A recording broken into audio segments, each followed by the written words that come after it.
rubber meets the road, we stand tall. Through the grit and grind, we answer the call. Voices rising loud like a storm untamed. This is where the difference gets its name. Get in the truck, ride the wave of the sound. The 99%, we're breaking new ground. It costs nothing to be kind, that's the creed. Join the 99, fulfill the need. Get in the truck, ride the wave of the sound. The 99%, we're breaking new ground. It costs nothing to be kind, that's the creed. Join the 99, fulfill the need. Hey, welcome to the award-winning 99% Radio Network here in the Fishbowl, broadcasting live from Fishbowl Studios here in Bedford, Texas. We are proudly sponsored by Glenn Lawson and the Biker Wolfpack. Ow! If you ride, make sure you have Glenn Lawson on your side. 737 The Wolf. That's 737 The Wolf. That's my. Echo? I was thinking more like the 737 The Wolf. You know, like late night. Oh, like one of those phone lines. Call 737 The Wolf. 99 cents a minute. We got Welcome, your back. Pitbull. What's up? What's up? How you doing? Oh, you know.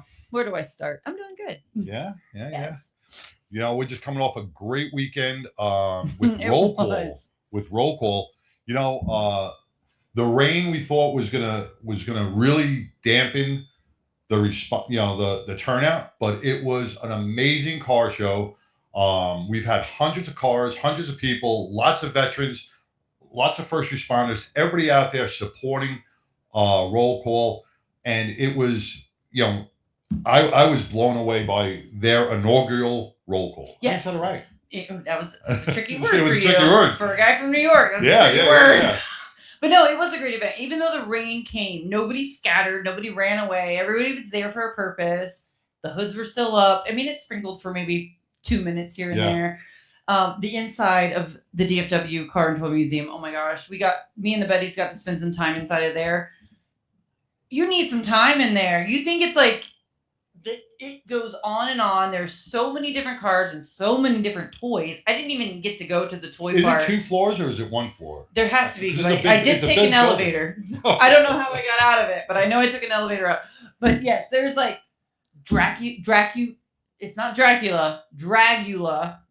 It's cars there. I think there's like the Munsons or the Munsters. Munsters. That's from about my era. The Gothic cars are there, and I noticed them. I liked them. I saw you took a picture by the mystery van, Scooby Doo. Oh, you What got do you it. think he was like selling something out of there? You can only hope. Yeah, I mean, with the new regulations, maybe. the biggest what I got out of that was our interview with Don Graves. And That we're was gonna play a quick clip, man, because But not even the interview. He sang the That's national anthem. That's what I have. He's going to be 101 years old on May 3rd. Mhm.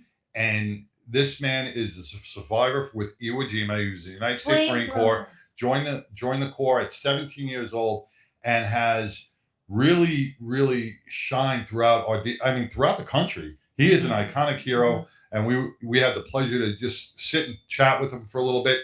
But he belted out the national anthem. And if you can pull that up real quick.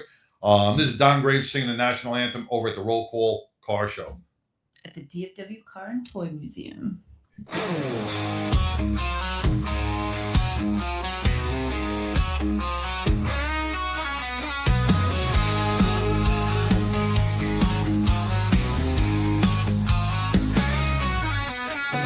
rubber meets the road, we stand tall. Through the grit and grind, we answer the call. Voices rising loud like a storm untamed. This is where the difference gets You see, by the dawn's early light, what so proudly we hail at the twilight's last gleaming, whose broad stripes and bright spears through the perilous fight are the ramparts we watched, were so gallantly streaming.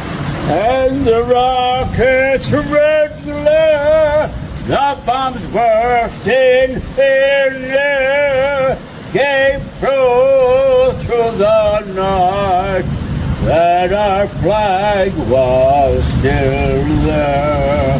Oh, say does the Star-Spangled Banner yet wave o'er the land of the free and the home of the brave.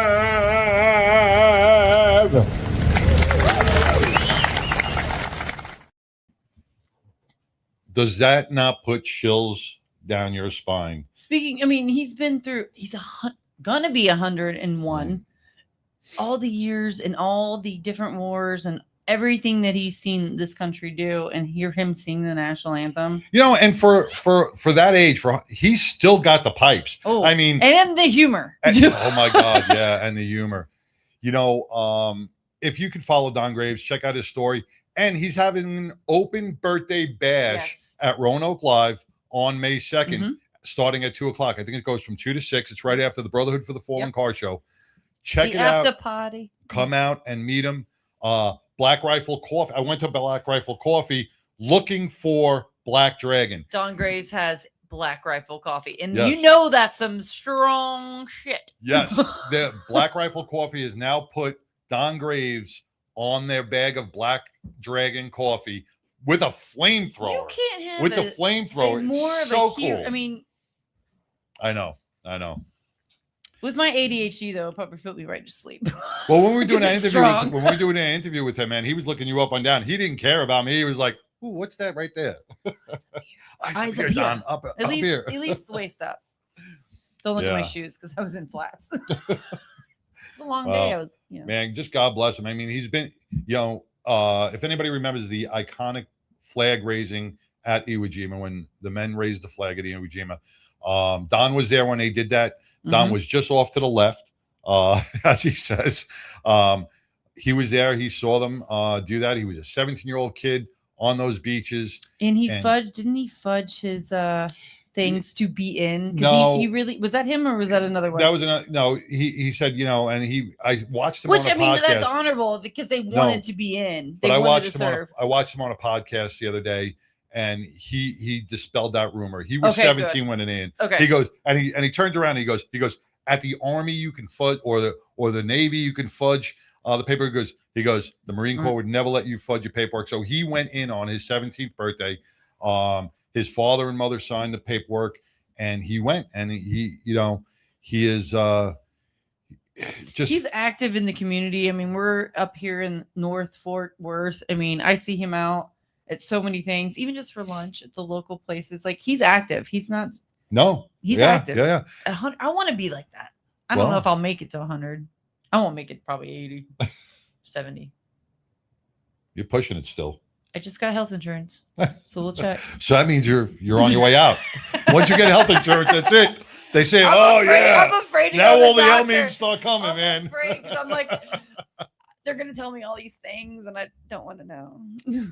Well, another thing that Roll Call does, and speaking about Don Graves, with all their Vietnam and World All War of II them. vets that are left with us, and all our veterans that are out there, a lot of the schools do call on Roll Call to have some of those veterans come and speak at the schools.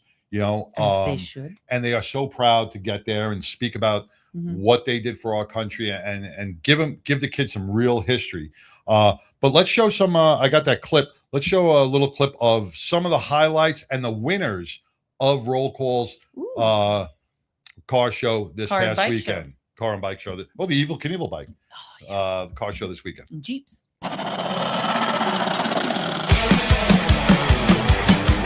right, start your engines. Welcome to the Roll Call Car Show. Let's make some noise for our veterans. Chrome is shining under the sun. Got the whole town out here for some fun. From classic muscle to a hot rod dreams, busting loose right at the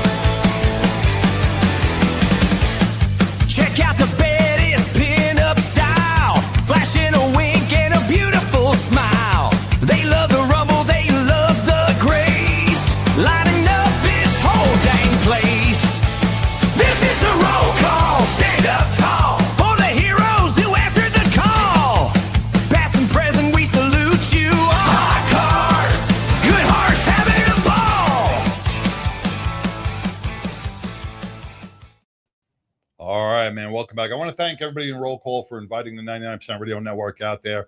We had a great time spinning some music, and the Bettys had a little beauty parlor going on there with giving flowers and bandanas away for their donation. You guys raised a lot of money for Roll Call, just doing the little flower pinups and stuff. $100. Yeah. Little simple flowers and bandanas for $5, and it all went directly to Roll Call. Well, you think about it, $100 is going to feed almost 20 members of Roll Call, you know, because their meals are about $15 to $20 per piece, a piece. So, you serve Every little dollar counts. Every dollar counts, man. So, And check the out rollcall.org, rollcall.org. Either It's volunteer roll/call.org. yeah. roll/call. Because there is other roll calls out there, but and you can get on Facebook and find it. We post everything about them. All right. You know, I got a guy reached out to me, retired NYPD first grade detective Robert DeMarco reached out to me. He's got a book coming out. It's called The Line That Held. Really intriguing, true life, inspired by true events throughout his career.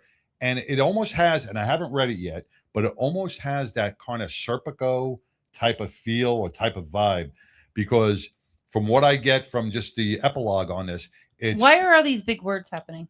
because I read the dictionary. There's like two random Two big words, big right? words. So it seems like a really intriguing book. He's going to come on the 29th on the show, and he's going to tell us all about it. Can't wait. Check out The Line That Held. It is on Amazon right now. Get your copy today. Heck yeah. Then let's talk about real quick. Before we get into Tears of the Left, I want to thank Johnny Rizzo and Motorcycle Mayhem out in New York, man. We watched their show last night. Last night was Man, so fun. We had such a blast with Raka Vodka and Baka out there. You know, Baka's Bikers Against Child Abuse. The amazing organization. Raka Vodka was with them as well. But man, you were watching from your house. I was watching from my house. And so we're watching, like, and they're up in like Long Island, which is like so fun. We're like talking to them as they're doing their live. I mean, it's definitely like a brotherhood, sisterhood, like radio station thing. Like, It was an amazing show. We had so much fun, just bantering back and forth. Talking through about the comments. diet liquor and Yes, diet donuts. See, Johnny, we can drink on the 99. I found a gluten-free vodka for you. I'll send you a there you picture. go. It's from Texas. That's diet, right? Like gluten free? Yeah. It's Well, diet. it's It's diet enough. dieting. I mean, it's in a category at least. Yeah. But then Tigger posted like this is something like this is the diet beer. Oh yeah. And I posted a Bloody Mary with all the things. I'm like, this is a salad. I think people get most of their vegetables from a Bloody Mary in the morning. That's right. Well, lots of fun though. We had a good time. It was so much fun It was a listening great to time.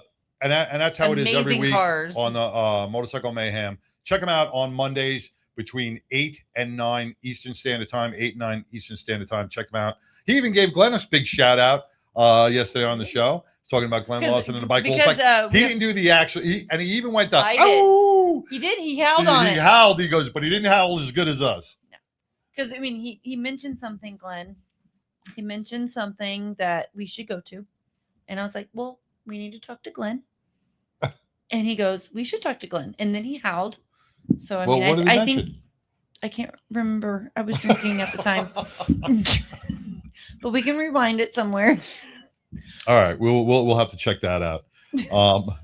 Let's talk about what you brought up to me. You found, and speaking about liquor and alcohol and drinking. I mean, speaking of trash, there is nothing more that I want.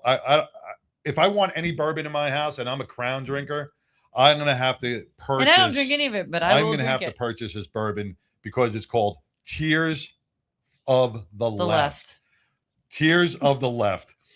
Get your bottle now before it's canceled. But let me. Yes. It's a Kentucky bourbon, man. Let me just read some of this stuff this looks so great. It's a Rolling sent Hills him an email. Green Meadow. The barrel is full of tears that taste better than any safe space ever felt. Land of the Free isn't just a slogan. It's our favorite profile. Turning tears into liquid gold. Sure, we've just made great bourbon, but instead we just full savage and figured out how to distill leftist tears into sweet Kentucky nectar. So check it out, man. It's the only thing they're used for. Yeah, the Tears of the Left. You buy one of these bottles and it comes with a game, the Tears Yes. Against Sanity story. It's a great board game. Up to 6 players can play. You're gonna have to read all about it because this seems like a really good fun night It's all over Facebook. table game. Yeah, Or check it it's out. just- Tears of the Left, bourbon, whiskey. Rob Snyder. Rob Snyder. is comedian. the comedian is one of the sponsors or spokespersons for it. So I think it's his. it may be his. It Maybe maybe his. is. I mean, it should be. It's funny enough. Tears of the Left. I mean, that's all I want This is to about say. at least we're doing something with their tears. Something because There's I so don't much know. crying I can't going on out there. I can't respond because it's not worth it. So might as well just collect it and make something really profitable. That's it. That's That's all it. I gotta say. All right. Well, we're gonna be bringing on our sponsor, Glenn Lawson, with I the know Biker him. Wolfpack. You know him. I know him. You're gonna do your elf impression? No. Oh, He just had a birthday Damn. too. who? Elf? No, Oh, Glenn. Yes. What Glenn. are we talking about? I don't know. Follow. We'll be back right after these messages. Hey everybody, this is Glenn with Glenn Larson Law and Biker Wolfpack Law. And I got one simple concept today. Don't be a tough guy. Don't try to do it on your own. And also, don't talk to the bad guys. So what do I mean? Don't be a tough guy means go get medical attention right away and tell the doctors everything that's wrong with you. Make sure to do that because if you don't, it's going to mess up your case. Number 2, if you have a problem with your roof, do you hire a roofer? If you have an injury situation and you need help, hire legal professional representation. Our firm is one of those firms and we stand ready to help. Number 3, most importantly, heaven forbid, do not speak to the insurance companies without legal representation. That's it in a nutshell. Thanks for listening.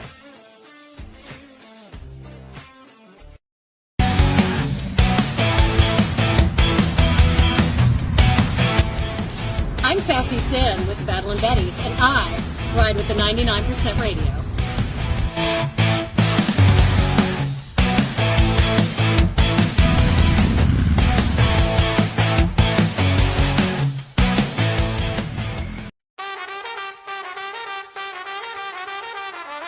Red lips, tied up curls, high heels, flag unfurled, Lone Star stitched on their seams. Sunday drives and freedom dreams. They roll up to the VA gate. Coffee cards, they're never late. Laugh lines, old stories glow. They salute and steal the show. Hey! Battle and Betty's of Texas. Country first in their hearts. Pin up smile standing at attention. Teasing waves, vintage art. For every soldier, every medic on call, every siren. In the dark of the fall, they bring hope, bring heat, bring charm. Like a hook, like a shield, like an arm.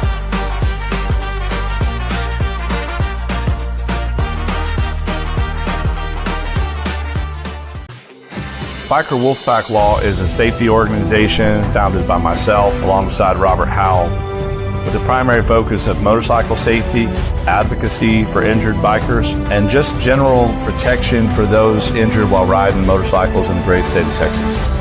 Motorcyclists have all of the safety information they need, all of the legal information they need, and frankly, if needed, that full-blown legal advocacy in times of injury through no fault of their own.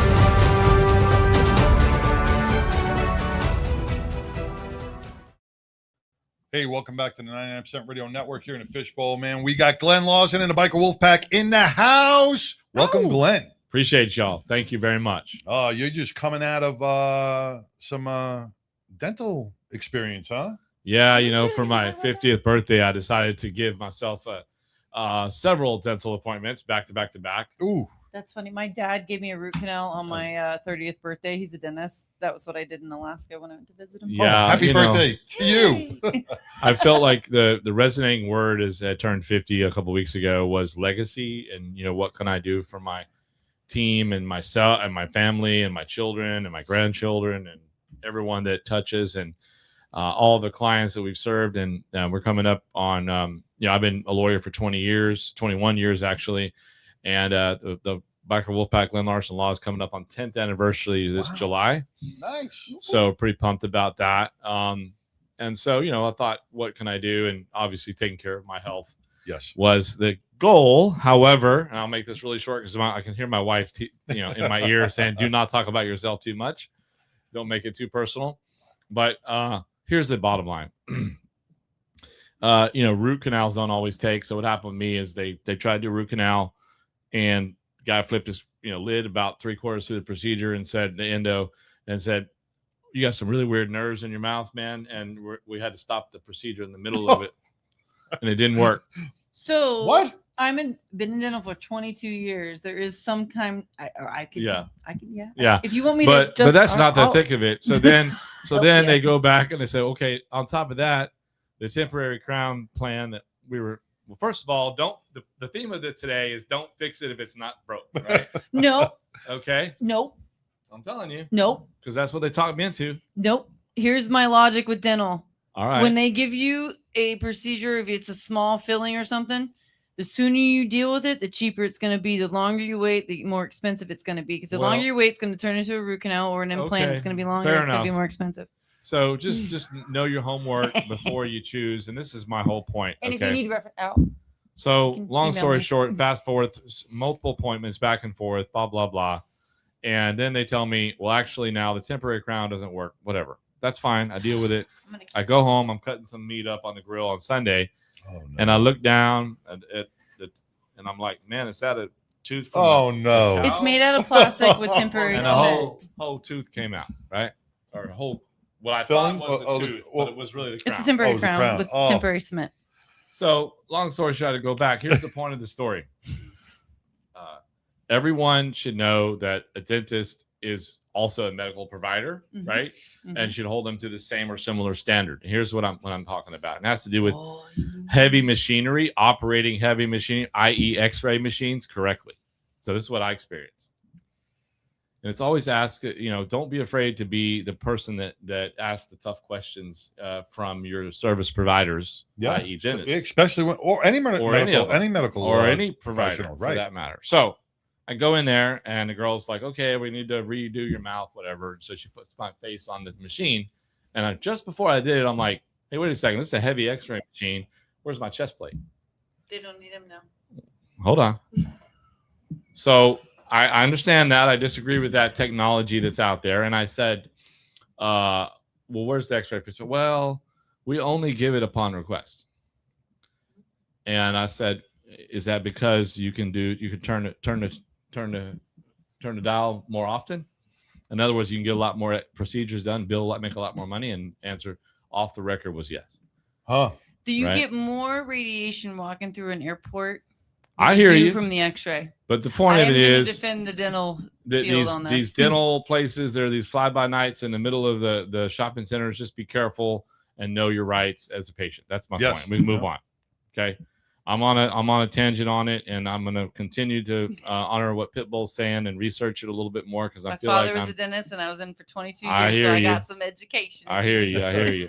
I'm So- still blown away by they stopped in the middle of procedure. It's like, Now Can't I go no will further. Now I will go with That blows with, me away. With my 22 years of experience in the dental, I have worked for some shitty ass doctors. I will admit that and you have to research anybody you have Just work yeah. with, any doctor, any lawyer, and that's Yeah. why I stand by this guy because I've researched him.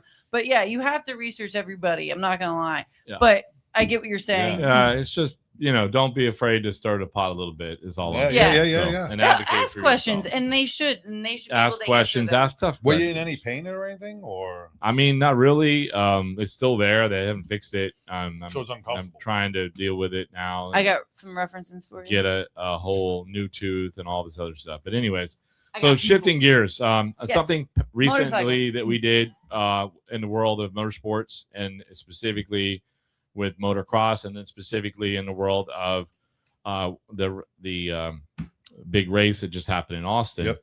Back on the 28th of March and 29th of March, is I didn't even know that this existed, but there's a large organization that many of us know about called Fellowship of Christian Athletes, FCA.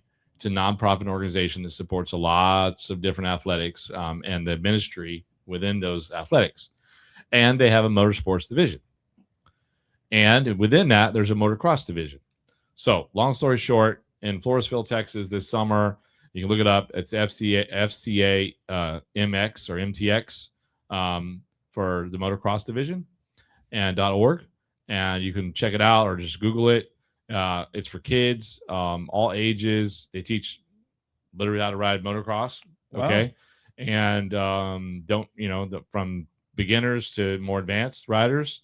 And then there's a ministry component to it, and there's a faith component to it, and they have a whole program. It's a way to get away from the damn iPads and actually have something fun to do. Get out. And it's a little definitely an adventure, component to it. So it's interesting. I didn't even know that existed, so check them out. On that note, check out your local wherever you are in the country if you want to get involved in blending motorsports and ministry through the Fellowship of Christian Athletes. It's an amazing combination of things we all are passionate about, at least for me. And so here locally, there's a woman named Jennifer King, who is the new ambassador for FCA Motorsports here in Texas. Check her out on the website. She's looking for support to make that a trackside ministry. So what is it, right? I went to we were one of the sponsors for this big dinner that we had the week of the race in Austin, and I didn't know what it was, right, to be honest. And so what it is a missionary work within the motorsports to provide trackside ministry during race weekends, pit row, if somebody goes down, and also to provide chaplain. They're chaplains, right, during these races. And their goal is to continue to touch point internationally in motorsports, specifically in motorcycle racing, all types of it, King of the Backers and all of them. Okay. All the different possible racing, and to provide trackside ministry right there during the race, and to pray over the tracks and the safety and the welfare of the riders and all that. I want to mention super amazing thing. So. Because I know sometimes when people hear Christianity going into an event, they think, oh, it's going to be shoved down my throat. It's not that. Right. It's only there if you need it. From my opinion, from seeing it, it's only there if you need it. If you need that extra time, or if somebody goes down, hell, if somebody goes down, I want to be prayed on. It's there if you need it. It's not shoved down your throat. So when you hear Christianity or something like that, or God-based event, don't think, from this one that I'm talking about right here, it's not like. It's interesting you say that, because honestly, I met these folks at the Harley. They came to one of our classes. That's how we met them. And on the outside, they got ink from the top of their foot to the top of their toe. But they have their values, and their values are. They have the same values, and it is what it is. But it's just something they asked me to spread the word a little bit. That's it. Well, that's why I like that. I like that because I think a lot of it's getting kind of lost lately.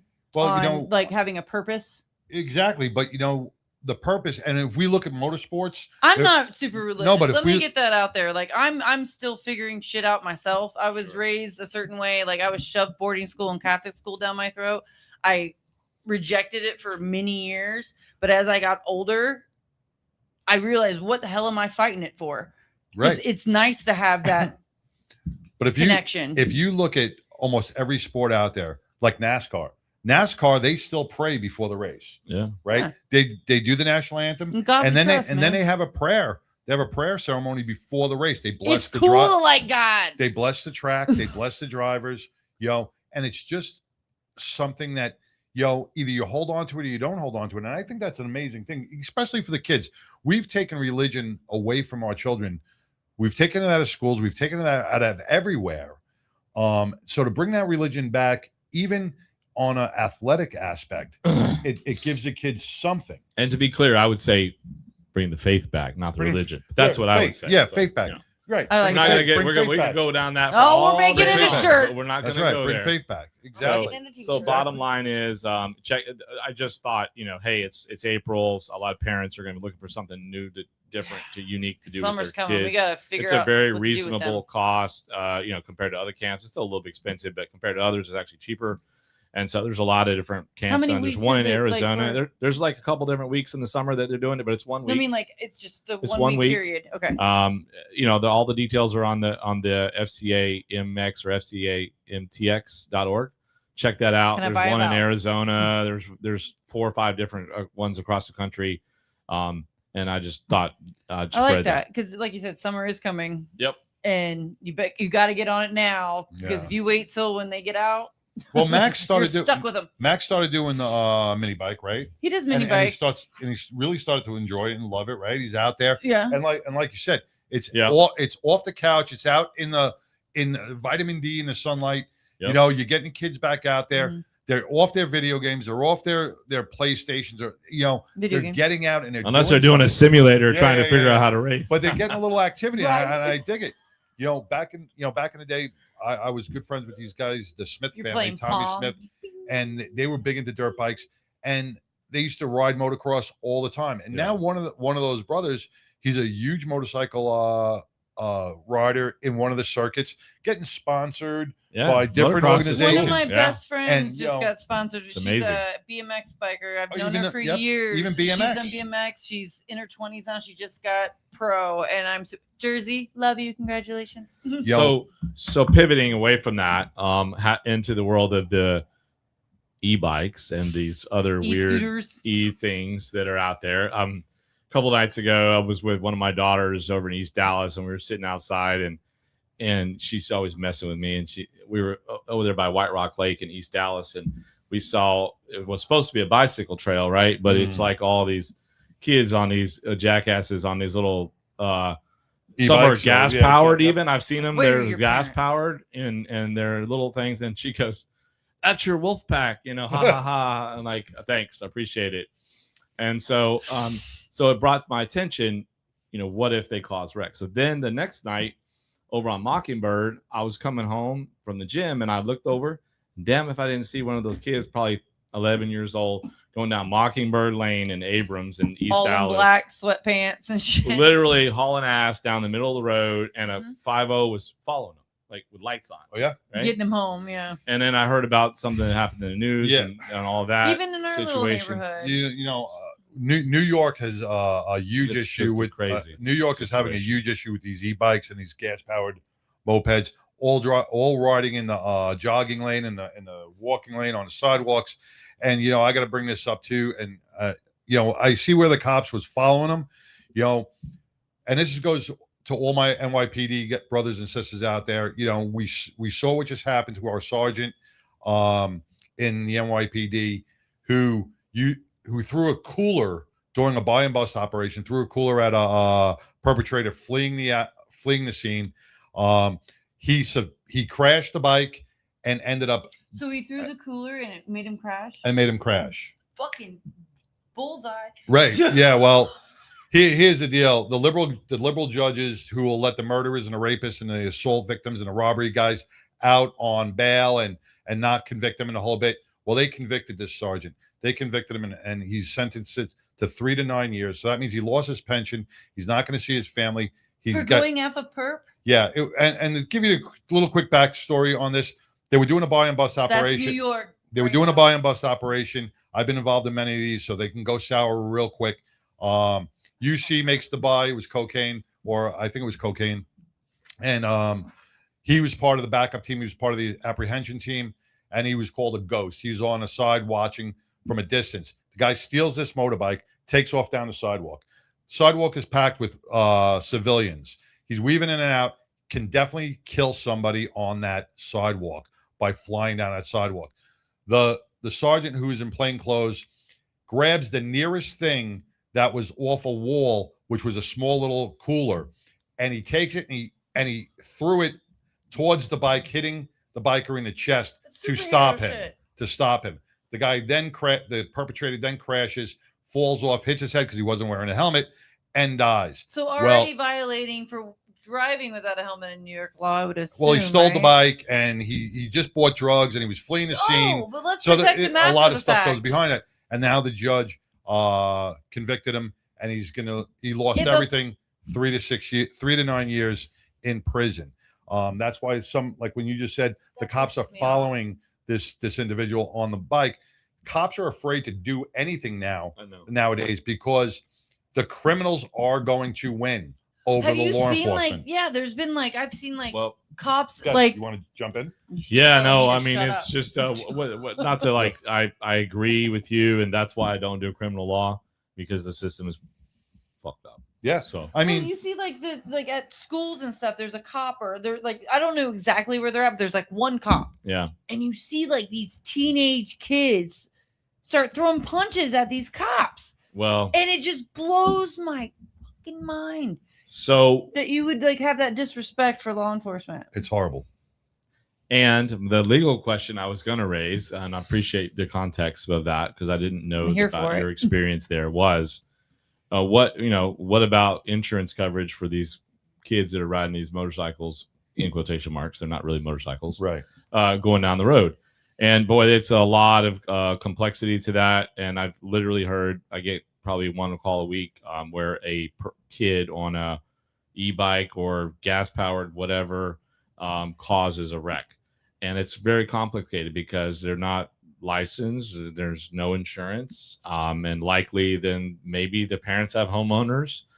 But then Would it be covered on? Would it be covered? it might never- be. It depends on their It coverage. depends on the coverage. I didn't even think about that because my son has one, and But- we just teach him the rules. Yeah, but But- now they're carving it out. So the bottom line is, right, if you're driving down the road, we're supposed to have insurance. So it's just a question. Yeah, I'm how just, do you get a 10-year-old insurance for I a don't mini know. bike? and then do you put a Apple a GPS locator on your child's bike to make sure they're Already not do. going somewhere they're supposed not to? Now, I don't know. It's now, embedded in Glenn, his many forearm. of these Yeah. bikes aren't registered, Oh yeah, right? So they don't have license plates. But No, if they, now they don't. Not appropriate right? ones. So I don't know. Is there a certain speed limit? Like if a vehicle goes over a certain speed limit on the roadway, that it It needs to be considers registered, considered a motor vehicle? There's these particular e-bikes. They have different levels of e-bikes, level 1, 2, 3, whatever, and there's certain age restrictions. And it changes from one city to the city ordinances. And Or I mean, per it could go. We could literally. I mean, it would take three or four research assistants for me. It's a very unknown area of law. That's Wow. the bottom the parent line. can shift the speed on their app. I mean, they could be writing it. Yeah. They're not going to change it so when the kid gets on it. So it's still going to go to the 35 miles an hour. It's like, it goes back to poor home training, right? Yeah. But what are you going to do? I mean, I'm not, we did plenty of things that we shouldn't have That's why done he's when we were still in teenagers, business. right? Yeah. So, anyways, I'm just bringing it up. The bottom line is, Yep. please call a lawyer if something happens, and you see that because they do cause wrecks on these They do. young people. In on fact, that's these the reason why things. my son kind of doesn't ride his electric scooter or his mini bike as much in the neighborhood because we are a motorcycle family. We've taught him the rules. Right. And there's a lot of kids in the neighborhood that ride those and they don't. And he doesn't want to ride with them anymore because they start getting cross. And he's like, and then they call him names. So it's like, I Yeah, don't even want to it's- ride it anymore. It's And it's sad, and 'cause- they're traveling. I mean, the person I saw on the e-bike the other night was probably going 50 miles an hour on 50. 45 ish. He's definitely going cruising past the speed limit. That's what they're doing in Manhattan, and I've heard a lot of stories about pedestrians being struck, pedestrians walking off the curb in the crosswalk, and these bikes aren't looking. A lot of the delivery So you're guys, walking the sidewalk like a this. lot of the delivery guys are using these Oh yeah, bikes, no, they're literally all the time. and they're flying through Manhattan, and they're running over pedestrians. And who knows if they have insurance? Who knows what Yeah. kind of coverage it is? I'm going to Just continue. assume nobody has insurance. I'm going to continue the research on it. Okay. And this Just- is why you got to have uninsured motorists. And I don't even, frankly, I've been doing this 21 years, and I'm raising a legal question to my team right now. We'll have to research it. Will your uninsured motorist cover you when you're hit by somebody on an e-bike, or an e-bike does something stupid and then you have to overcorrect, Yeah. and then you run into a telephone pole, right? Oh, swerve to get away. Right. Yeah. But Yeah. the Yeah. e-bike, is Like, the e-bike still in the same category? Like if a lawnmower hits you, I mean, that would be like the same It's motor so size. So crazy. it's like, Yeah, but I think it's got to do with the speed, though, right? There's so many, There's so many again, levels. there's that's so what I many mean. Like different there's so levels many to it. variables, like, It's very Yeah. unknown. And it goes city to city. So And then Wow. it's and depending on who's judging. so Yeah. it's a pending trending issue there.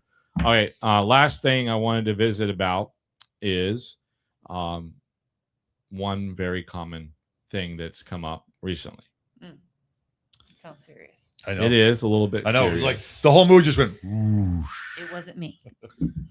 We recently, I've said this before and I'll say it again, but I'm gonna give a specific example.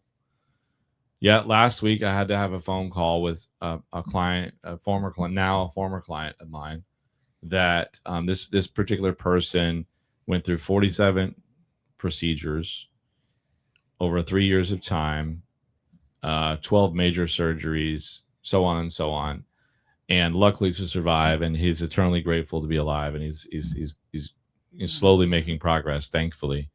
But he didn't have uninsured motorist at all, zero, right? So what did I have to do? I had to call him and say, "There's nothing I can do."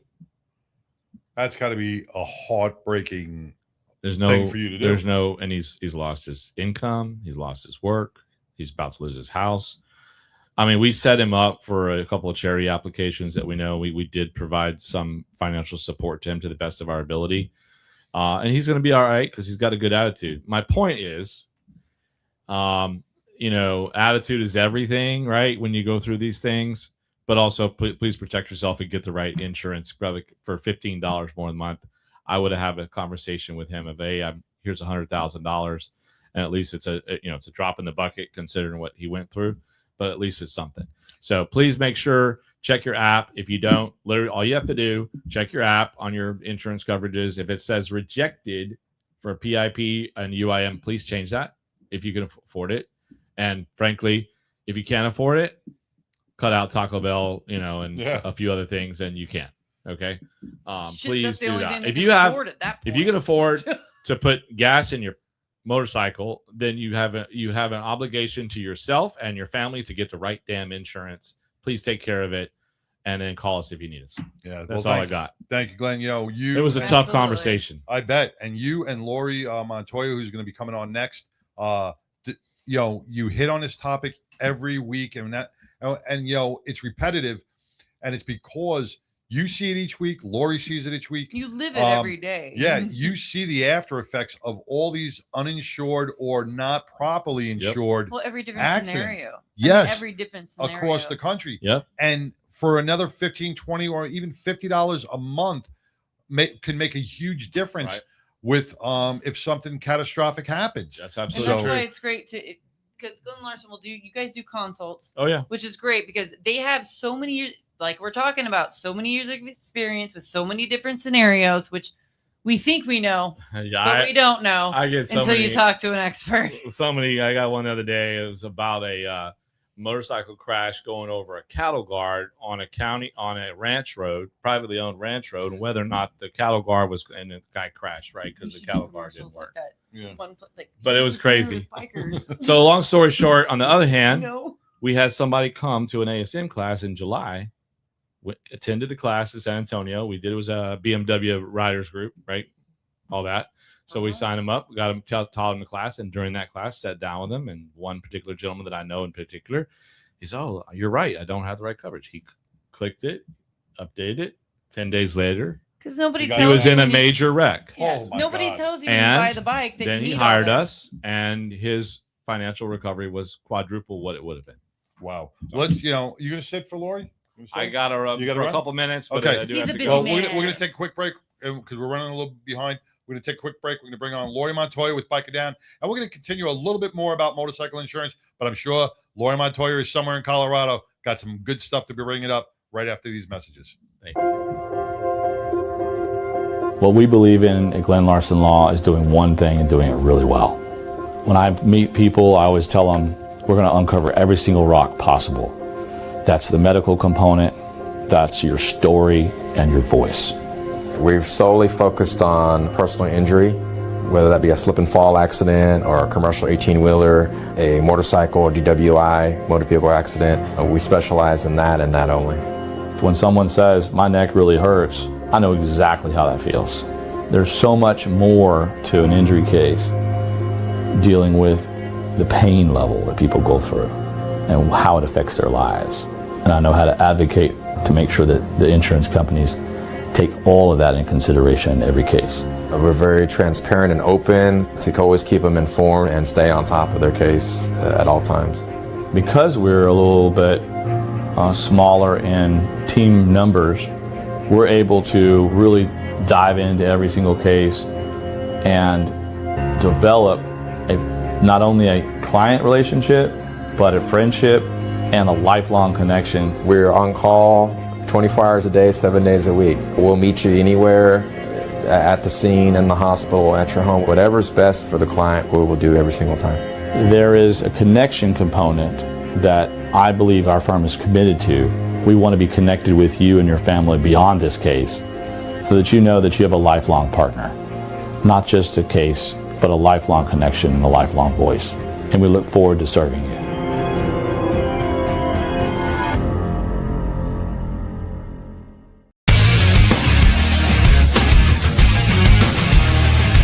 Hey everyone, my name is Alex Arkangelski, CEO and co-founder of BreakFree Technologies, and this is BreakFree, a motorcycle helmet accessory that easily mounts to pretty much any motorcycle helmet out there, and it's the simplest way to improve your visibility day or night.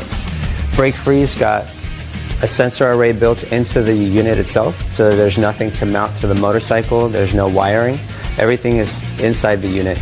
It's got 100 ultra bright LED lights that light you up during the daytime and nighttime. Anytime you slow down, BreakFree activates, no matter how. Engine braking, downshifting, regular braking, emergency braking. You slow down, it turns on. BreakFree is a small company. We're only 4 co-founders and 1 employee at this point, and we're all passionate motorcycle enthusiasts. We love riding, and we've created this product for our community. We wanted to make sure that motorcycle riders are safe and seen out there on the roads. We saw a huge need for visibility, and that's why we've created this product.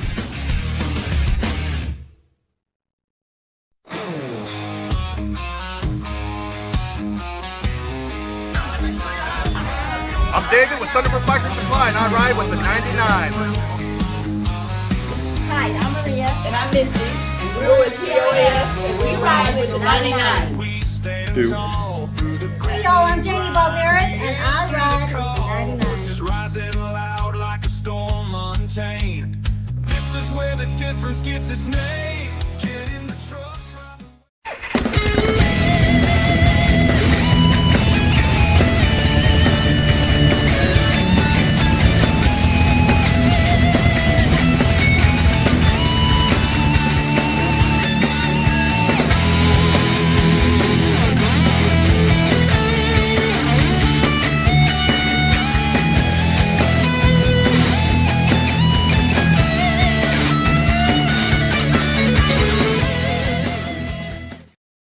Hey, welcome back to the 99% Radio Network in the Fishbowl. Want to give big shout outs to all our listeners out there. Tattoo Mark with the Tattoo Mark Foundation. Love you, Mark. John Santo, a comedian, and he is a great impressionist out on Long Island. And Joe Gennaro, man. Joe, what's going on? Natalie and Alton Brett's Wells with Spokes for Hope, man. Natalie Brett's on with the Green Star family. Natalie Brett with the Green Star family. She didn't come up on my feed. She's on mine. She's on your feed. All right. Welcome, Lori. Where are you? In Colorado? Vegas? I am upstairs today because I'm so busy. It's just crazy out here. Couple points, because I wish I had a button that I could press when you guys were talking about all that, because you know, obviously insurance is very important, and I'm sorry that Glenn's not there because I kind of actually have a question for him. But one of the situations I had this week, and I had it in Bentonville, Arkansas, which I think I got that because of the 99, is a guy bought a Honda CBR something, and he got a loan on it, and he got insurance, got on his phone, got insurance, but it didn't require him on his app to get full coverage. But he had a loan on it. And there's not any loan companies, Harley or any of them, that don't require you to keep full coverage. Right. That's what I was trying to say with Glenn when they were talking about like people buying the bike. Like they kind of require like a minimal. Yeah. Well, unless it was maybe it was a personal loan. But no, he has a loan with Honda. I mean, okay. My point is that shame on the dealership for letting, because you have to provide have what insurance. insurance you get. Yep. And the dealership just let him roll right off the lot with liability only, because now they had an insurance card. Someone didn't pay attention. Now he's had an accident, and the tow yard wants to Now be he's paid. paying. And the lady, somebody that he's with called the tow yard, and they're like, "Oh, well, if you've got insurance will take care of it." No, if you have liability only, you're 100% on the hook. You're just taking care of the car. Getting it out of the tow yard. Now it's accruing fees, because within 24 to 48 hours, the police will release that bike.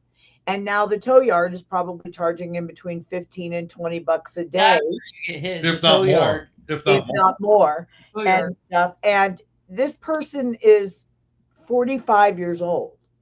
And what I'm saying is I'm not trying to age somebody, but at this point in our life, we should know better. Yes.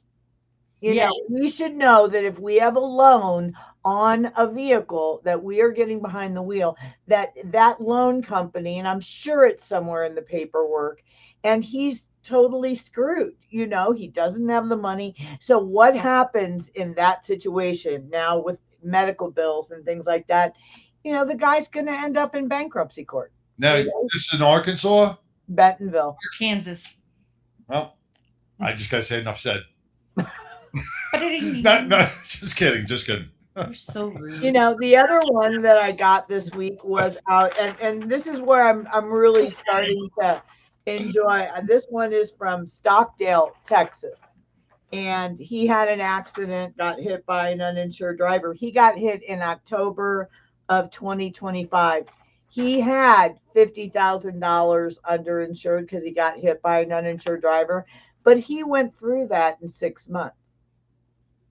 Wow. So when you're looking at getting underinsured and uninsured motorists, when I recommend to you $250,000, think of it as, what is my salary per year times 2. So hypothetically, if you make up, 80 to 100 grand or whatever it is, think of it as, I'm getting $250,000 that will get me through the next couple years. Yeah. It really is.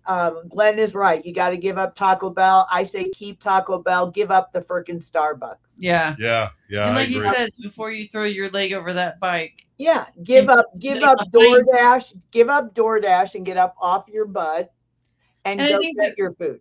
Another big responsibility, it's not just the rider. You have to be responsible for people that go on behind you. Like, because I mean, I'm not talking about like everybody, but I mean, even me growing up. Oh, I want to ride on the back of the bike. If you're going to go out like Burgess, all those bike rallies, you're going to pick up those, make sure you're insured and make sure you have insurance or some. I mean, you're better at talking about this than I am. Making sure that passenger has something, or before that. Passengers are the most innocent victim out of any crash.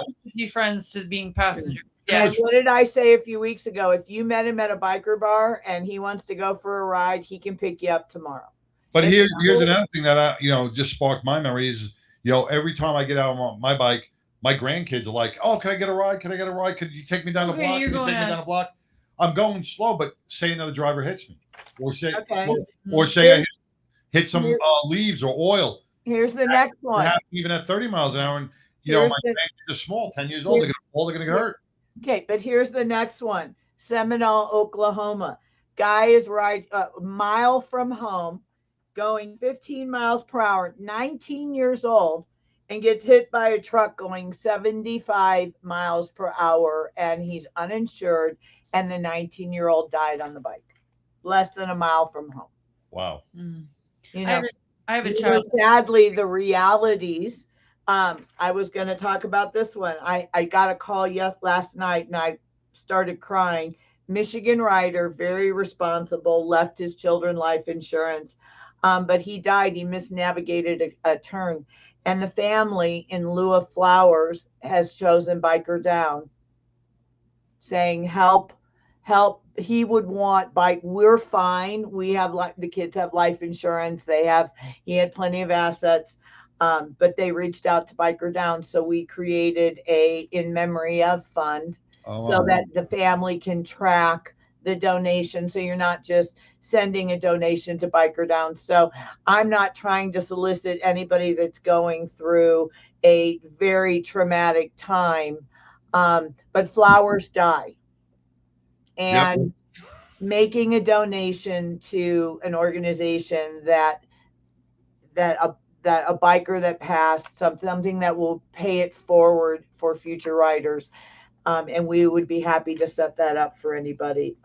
In reference to the e-bikes, I don't know if you guys saw this. It may have made national news, but we had an e-bike riders that hit a truck up in Aurora.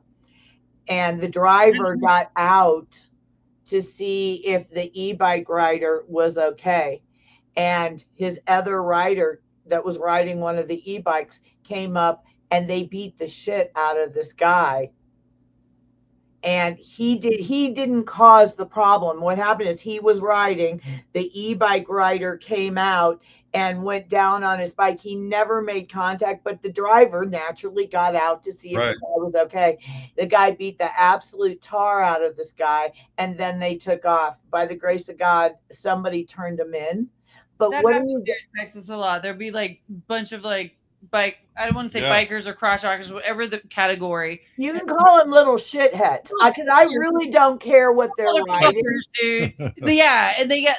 I'm gonna tell you what, I'd beat your ass too. You see it. You see it a lot. You see it on the news. You see these takeovers. You see these little e-bikes and dirt bike takeovers. That's of the why I roads. roll packing, baby. You know, and it's you know, one of these kids are gonna just mess with the wrong person.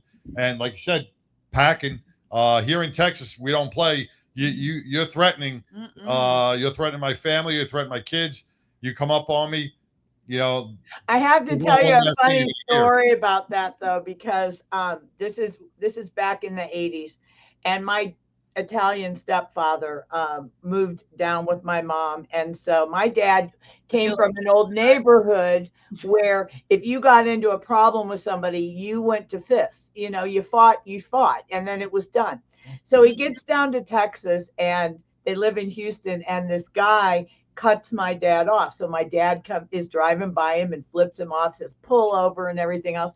So my dad gets out of the car to go to the guy's truck and knocks on the window, and the guy takes his gun and goes, "What can I do for you?" And my dad goes, "I just wanted to tell you to have a good day." Yeah. I'm not gonna lie, I've done the fake reach to the glove compartment just to Yeah. people. I'm like, oh yeah, bitch. And then they just But back here off. was Mr. I really don't have it with me. Yeah, Get out of his suit and I Texas just wanted to everybody's tell tired. you to have a nice day. Yeah. Yep. So yeah, Yeah. there's a love that I will always have for Texas. Well, that's why Okay. burglaries are so down in Texas. Nobody's breaking in anybody's house here in No. Texas, especially at night, man, because The most we have is road rage. That's Yeah. what our biggest problem is, road rage. you Everybody's don't like, hear that click, click. Yeah. I got That'd make a great doorbell. knock on my Yeah, door. click, click. That's it. They're more scared. They're Make more my scared of you day. cracking that shotgun than the bullet that's going to come through it, or the round that's going to come through the door. They hear that you rack that shotgun. They're already halfway across your lawn If and down my the block front already. sign that says "Go away" doesn't give you a warning, Yeah. Well, yeah, I mean, this House isn't, packed with 3 isn't pit near bulls like and that, but we AKs. actually fenced in our front yard, because we were having such a But they problem. fence in the front And I yard. don't want to get too vocal about why we had the problem, but we were getting a lot of people that were not from this country. And you'd find them just walking down our very quiet street. And my husband got really nervous. And then we had somebody case our house, or was casing the subdivision, and actually had a Tide Pod in their hand, jumped over the fence that we had. And so I had a doggy door for the front yard, and they were actually trying to come in the house. Wow. And stuff. So well, I am not your gun gal. I'll beat you up with a baseball bat gal. But my point is that we now fenced in our whole front yard. So people really, when they come to my house, can't figure out how to get in my house. See, I got the invisible fence on my front, Yeah. so I let the pit bulls out in the front, and they're like, "Oh, and they just lay there, Yeah. walk Make by. my day. I'm like, just Make my step day. in these yards. Okay, on a positive note, we are halfway through Distracted Driving Month, and we are gearing up for Motorcycle Awareness Month in May. And I have these wonderful raffle tickets. Oh, hold on. I got your bring up the prizes. Get. Yeah, well, I'm going to actually show you because they arrived today. Oh, I'm bringing up your flyer. Yeah. So everybody, you can, I put the link on the comments. You can go on PayPal. They're $10 a piece. 100% of that goes. You do not have to be present to win. But if everybody listening or everyone within the sound of my voice would buy a ticket or two, I wanted to show you. Remember when we had the custom, oh my God, Courtney on that makes the stuff? And I told you guys that I had given her some shirts.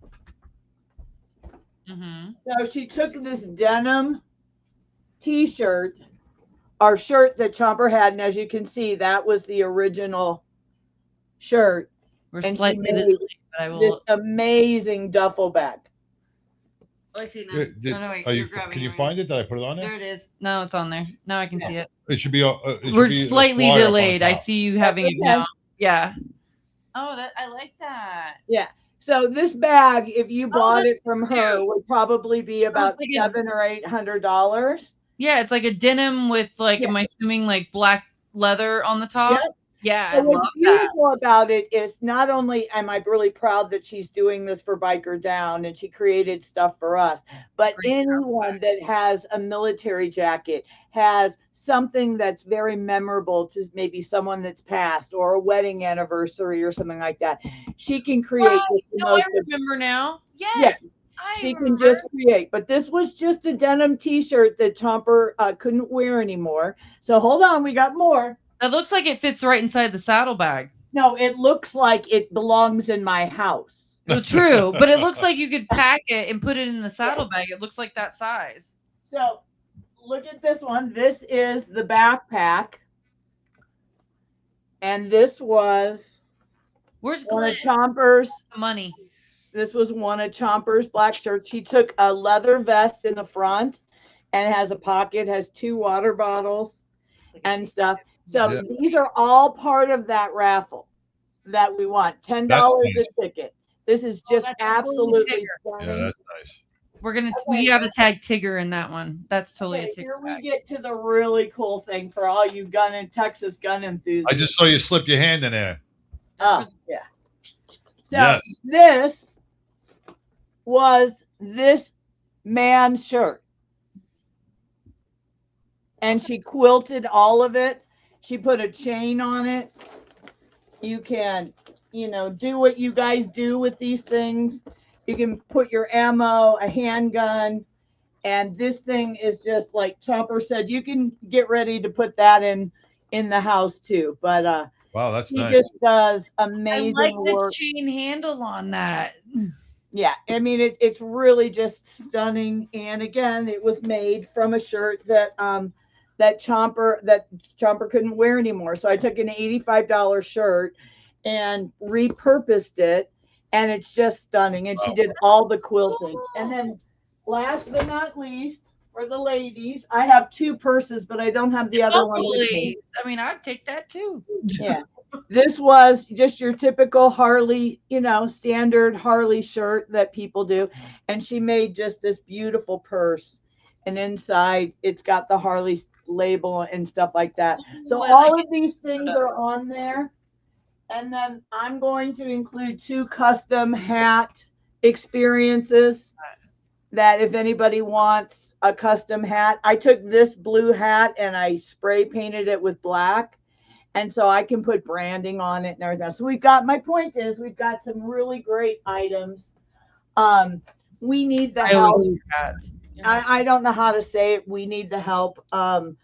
Over the past 3 weeks, we've, through our BD Fund Me, our fundraising system, we've distributed out over $25,000 to accident victims. So if anybody needs to do a fundraiser, you've been in an accident, even if you're a biker and you have a medical condition or something like that, we will allow you to use our BD Fund Me. We can't waive the credit card processing, but $10 a ticket makes a huge difference.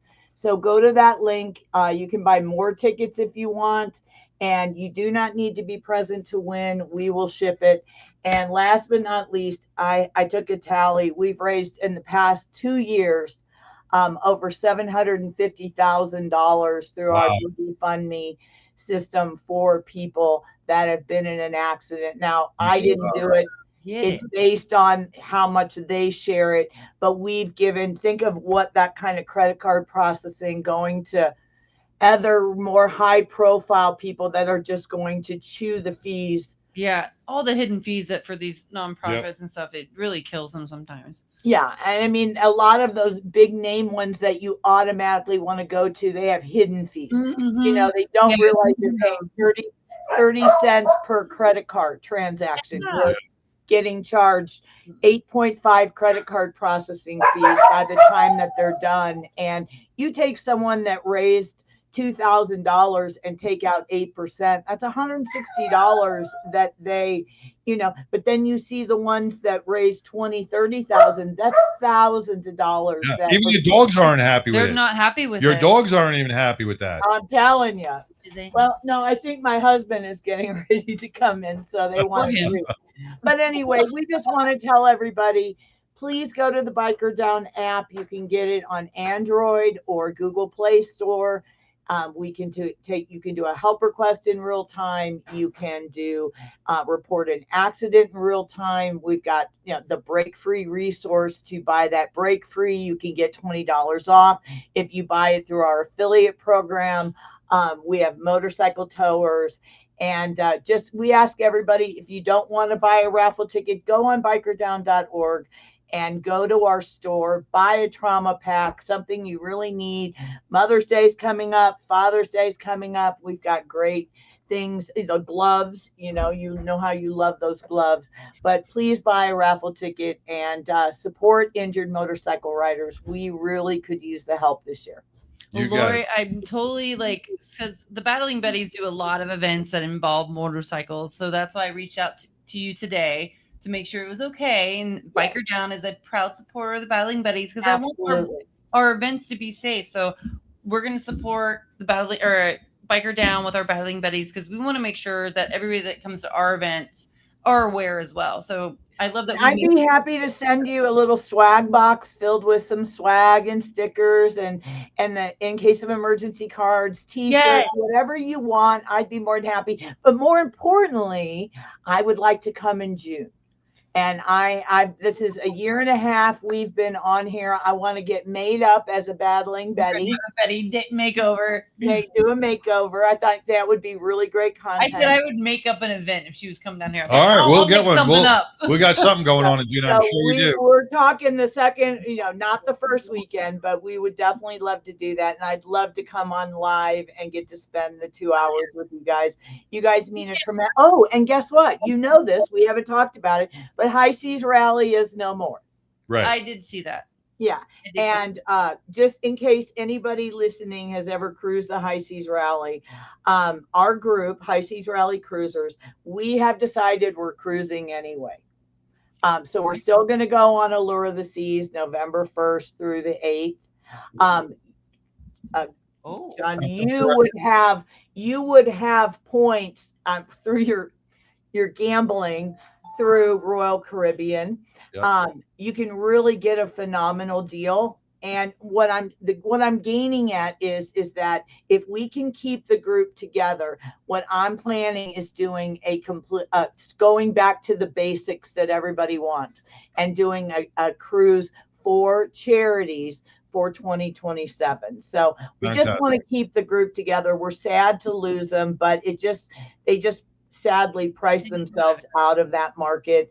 And so we won't have all the, private pools and bands and bike builders and all that.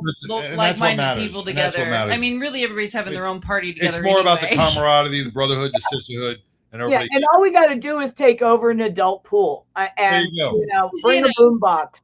I'll get there early. We can still have our belly flop contest, and we That's can right. still throw out prizes. And if we all get at the same eating times, we can all still dine together. Yeah. And We've been so before on a cruise. It's the be same. careful what you ask for. We got it. We're back to the basics, but we don't want to lose. We've got almost 3,000 people on that group that love to cruise. They love the biker community, and let's And it have wasn't our the own. cruise people's. I mean, it just happened to be with the cruise lines. It wasn't like there wasn't enough people. I don't know. Why are you looking at me like that? I don't know. Maybe I don't know. But but I mean, everybody still wants to come together, and that's what it is. But Listen, they were running a business. They were on that ship a week before. They had 50 people that were staff, bringing the music in, doing the sound checks, doing all the papering of the ship with their logos and everything else. They had a lot of overhead, but we could ask one builder and one sponsor, and I'm not saying Glenn, but I'm just using it as an example. We could ask Glenn to help us get a bike, get a builder to build a bike, give one bike away, give that towards dialysis, and we don't have to put the bike on the ship. The bike can be waiting at port. Right. There's things that we can do. And so let's go back to the beginning, and I want the 99 to be a part of it. And we'll figure it out, and we'll have a great time. I'm actually thinking an adult cruise on either Virgin or and I hate to say Carnival, but they have adult cruises for Carnival. And to be honest with you, I'd go back to Margaritaville in a New York minute. I had a blast on Margaritaville, and then we could have military people. Maybe Alley. I don't know what cruise it is.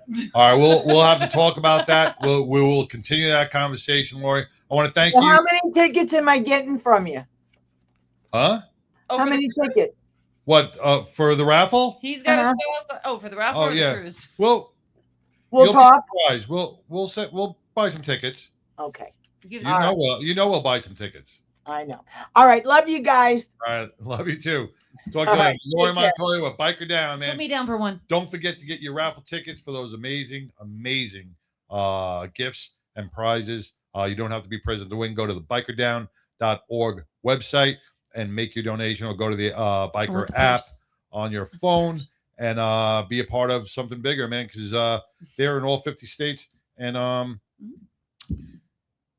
supporting our bikers each and every day. We're going to take a quick break. We're going to come back with Aaron from the Morgan Fire Department. Big car show coming Big up. car show coming up right after this.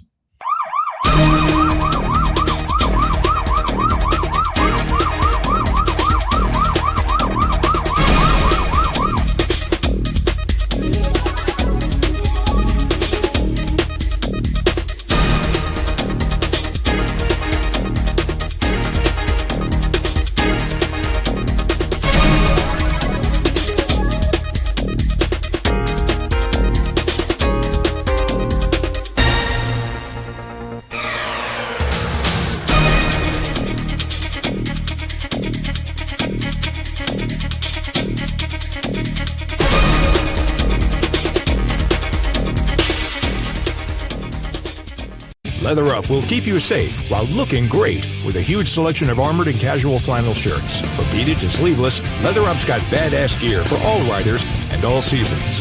Leather Up with 3.5 million customers since 1999. Iconic biker brands like Milwaukee Leather and Hot Leathers to give you the largest selections anywhere. Comfort, variety, classic styling, and Red lips, tied up curls, high heels, flag unfurled, Lone Star stitched on their seams. Sunday drives and freedom dreams. They roll up to the VA gate. Coffee cards, they're never late. Laugh lines, old stories glow. They salute, then steal the show. Hey! Battle and Betty's of Texas. Country first in their hearts. Pin up smile, standing at attention. Season waves, vintage art. For every soldier, every medic on call, every siren. In the dark of the fall, they bring hope, bring heat, bring charm. Like a hook, like a shield, like an arm.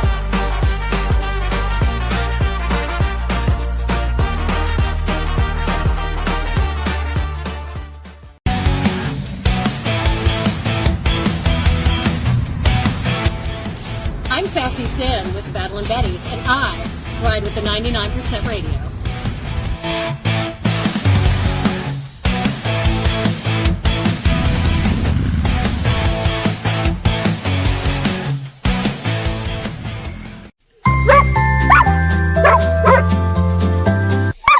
Here at Triple Ten Aussies, we're going to find you your forever pet. We specialize in miniature and toy Australian Shepherds.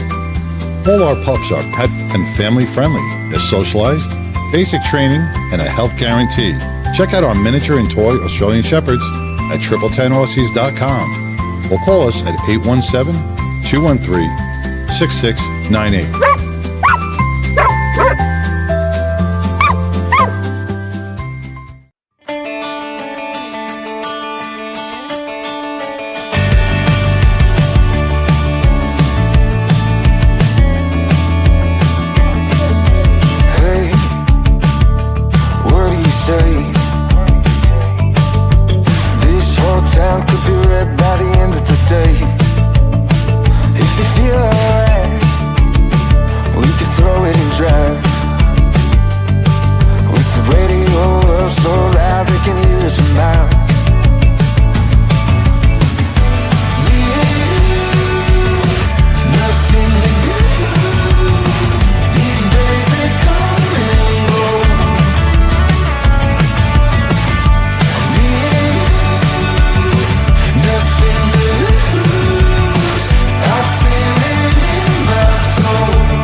Hey, welcome back to the 99% Radio Network here in Fishbowl.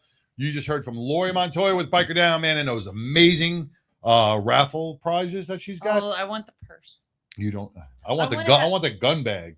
Well, that too. Yeah, I mean, I don't know. $10 a raffle ticket, man. You can purchase. You don't have to be present to ring. Go on to the bikerdown.org website, purchase your ticket. All goes back to the community. Nothing goes in Lori's pocket. It all gets distributed to the biker community who are in need. Incredible. Now, speaking about in need, you know, a lot of you guys know that I was in the volunteer fire department back in New York for 24 years. I just did a little volunteer for 24 years. You know, I did. You know, that was. I was committed. Well, you know, I think some people get those like volunteer like different than what you like. You were that was your life. Well, NYPD was my career. Yeah. That was my paycheck. But you know, with the volunteer fire service in Long Island, there's like 158 different fire departments because there's no paid. Right. Because the tax base would be through the roof. Well, I remember living in the East Coast in Pennsylvania. I remember having the volunteer fire department, and I didn't realize what that was until I lived on the East Coast. Now, all these men and women that are part of the volunteer service, they all have jobs. They work 40, 50, 60-hour weeks, but they give back to their communities. And over the last few years, the volunteer fire service has had such a strain on membership. Not many people are joining. So they need incentives. They're not funded by any big government agency. They have to rely on grants. And sometimes in these small towns, the budgets aren't that big. And a fire truck can cost up to $500,000. Scott packs and to gear out a firefighter, one firefighter can cost you about $3,000 just in protective gear and Scott packs. So there's a lot of money that goes into protecting your community. And I have Aaron with the Morgan Volunteer Fire Department here, and you guys are running your second annual car show to raise money for your department. Yes. Welcome. Yeah, welcome. Thank y'all for having me sideshow and Pitbull. Oh, no worries. You know, we discussed a little bit off air about your department. Tell us a little about where the Morgan Fire Department is and what you guys do. We are a small department out of just north of Meridian, Texas. We have about 14 members right now. Mainly we run mostly brush fires, grass fires, some structure fires, but mainly in our county it's a lot of grass fires and the brush fires. Which can get in Texas, you know how those grass fires can go forever, and sometimes grass fires are even more dangerous than building fires because you don't know what's in that grass. Well, the wind hits that, and it just takes off. Yeah, they're dangerous. They're dangerous and like you said, with the winds. Yes. Is he on? We'll get Oh, we'll your get chief him on. came on. Yeah, bring him on. He made it. He made it. What's his name? Bobby Chief. Baker. Bobby Baker. Hey, Chief, you on? Let's see if we got Yes, audio. sir. All right. I think I am anyway. All right. We Hey, hear listen. ya. I know we're not techies either, and it was a little hard. I'm glad you were able to join us. Thank you for joining us. Thank you. Cowboy hat and everything. I saw your picture. So That has more famous than I am. well, thank Seriously. you. Chief. We were just talking to Aaron, and he's going to tell us a little bit about Wait, hold on. He's got the chaps too. Oh my gosh, I love you. Thank you. That is Texas right there. Sorry, You're a continue. little- Continue. little smitten? There's a Little smitten? there- Little smitten? Sure. With the Chief? Mm-hmm. So, Chief, before you came on, I don't know if you heard, like, I was a volunteer for 24 years, retired as a chief out of New York, out of Nassau County Farmingdale Fire Department. So I know the trials and tribulations that the volunteer fire department goes through each and every year. And as a chief, I know you know that budgets, aren't large in small towns. The council doesn't give a lot of money because there's not a lot of revenue to give. So we all rely on grants, which everybody's fighting for. You said you had 13 members. We in our department we had about 100, 110, but probably only about maybe 40 that were really active. Because who's waking up at 2 o'clock in the morning, except the young kids sometimes, for those fires. So it is a struggle, and the community, a lot of the community doesn't realize what you guys do each and every day. The service that you provide for that community, the protection that you provide for that community really means a lot. And what you guys, the training you go through, the stuff that you have to do on top of your family life, your work life, and everything else, your dedication to the community is huge. And that's why it's so important to support events like this car show. Yes, sir. So tell us a little about whoever wants to take the lead. Have the chief? Yeah, have the chief. I think the All chief right. should lead. All right, Yeah, I think the chief should lead. All right, Chief. Tell us a little bit about this car show and what it's going to provide for the membership and the Morgan Fire Department. Well, this is our second one. The first one wasn't that big. This one, it's getting bigger. But we did get a grant this year for a new brush truck, which the grant don't cover the whole cost of the truck. So that's why we have like car shows, all kinds of different stuff to raise money, because like you were saying, our budgets aren't very big. So we put these on in order to fill that gap, basically. Yep. And so that's what we're trying to do. It's just, I just became chief of this fire department 2 years ago, and I've been doing this for I've been in the fire service for about 50 years. I served in the military, paid, and now volunteer. And it's a whole lot different between each one of them. Oh yeah. And it's a whole different. And trying to make them budgets is even getting it. Yes, sir. What branch of the military were you in? Navy. All right. I'll forgive you. I'm a Vietnam vet. You're a Vietnam vet? Besides, Much respect. yes, ma'am. Besides being the fire chief, I am also the local commander of the VFW post. All right. Nice. Nice. Which our judges for that car show are going to be my vets Oh, I for love that that. day. So we're kind of doing supporting two things in one time, and that's our vets. We will have booths set up there, a recruiting vet to get vets in the VFW, and also firefighters on the fire department, which are getting harder to get these days. That's important to get the vets in the VFW. I think a lot of vets kind of forget that the VFW is there for them. And I think that's important to showcase any VFW to get those vets in there, because it's a like-minded safe space for them, and I think we Yeah. need to definitely promote that more. You know, and the VFW Yeah. is just like the fire department. They have to run on raised funds. You Exactly. know, the building cost, the maintenance, The people that work there half every- the time don't get paid at the right. VFW. I mean, Everything they're that goes cooking on. food for nothing. Yep, everything that goes on at a VFW or Knights of the Knights of Columbus, any of these, Mhm. the American Legion halls, these Elks are Club. these are all privately funded organizations for our veterans, for our first responders, and that's why it's so important to make those donations, because every dollar counts to keep those things up and running. Because it's hard for a veteran or first responder to meet people outside of, like, if they're not doing the duty. I mean, they know their like company and where they work, who they're working with, but when they're outside of that, to find that camaraderie, it's kind of hard. I mean, you can go to the gym, you can go to the bar, but you have a VFW or a safe place like that. You have like-minded people that meet up. That's important to keep that going. They need that place to go to. Yeah, well, like you said, Bob, you've been there. I'm going to call you Chief. I shouldn't I'm going to Bob. call you Chief. I'm going to call you Chief. I Sure. should call you Bob. Show some respect. Stop it, Bob. Sideshow. Chief, 50 years in the fire service. You know, like you said, I did 24 years, starting back in the early 80s, and things changed. We really weren't regulated by too much of OSHA or NIOSH or any of those people. So hand-me-downs were accepted. So, you know, hand-me-down Scott packs, hand-me-down gear. Oh, that's- Now you can't do that anymore. Now everything's regulated. Everything's OSHA. Everything's I got to be think that's OSHA all about approved. earning money. Well, it's for safety reasons too.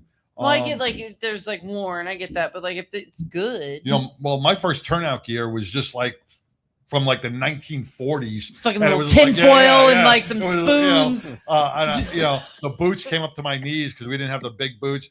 You know, you a backstep rider? Yes, sir. You were real, yeah. what does See, that mean? see, I come What from is it a backstep rider where mean? you know the alarms would go off. See, and this is why I love the fire service. This is my civilian. But you know, Question. pager goes off 2 o'clock in the morning. You jump out of bed, man. You throw on some clothes. You get to the firehouse. You jump, and now as the fire truck's rolling out of the house, you know, you got your operator going, "Come on, kid, come on, get on the truck." And you're running, you're grabbing your gear. You ain't even geared up. You jump on the back of the truck. The guys, your brothers, are pulling you up on that back step, and you're pulling up your boots. You're throwing on your jacket as you're whizzing down the road. There is no feeling better than doing that, man. It is amazing. Right or wrong, Chief?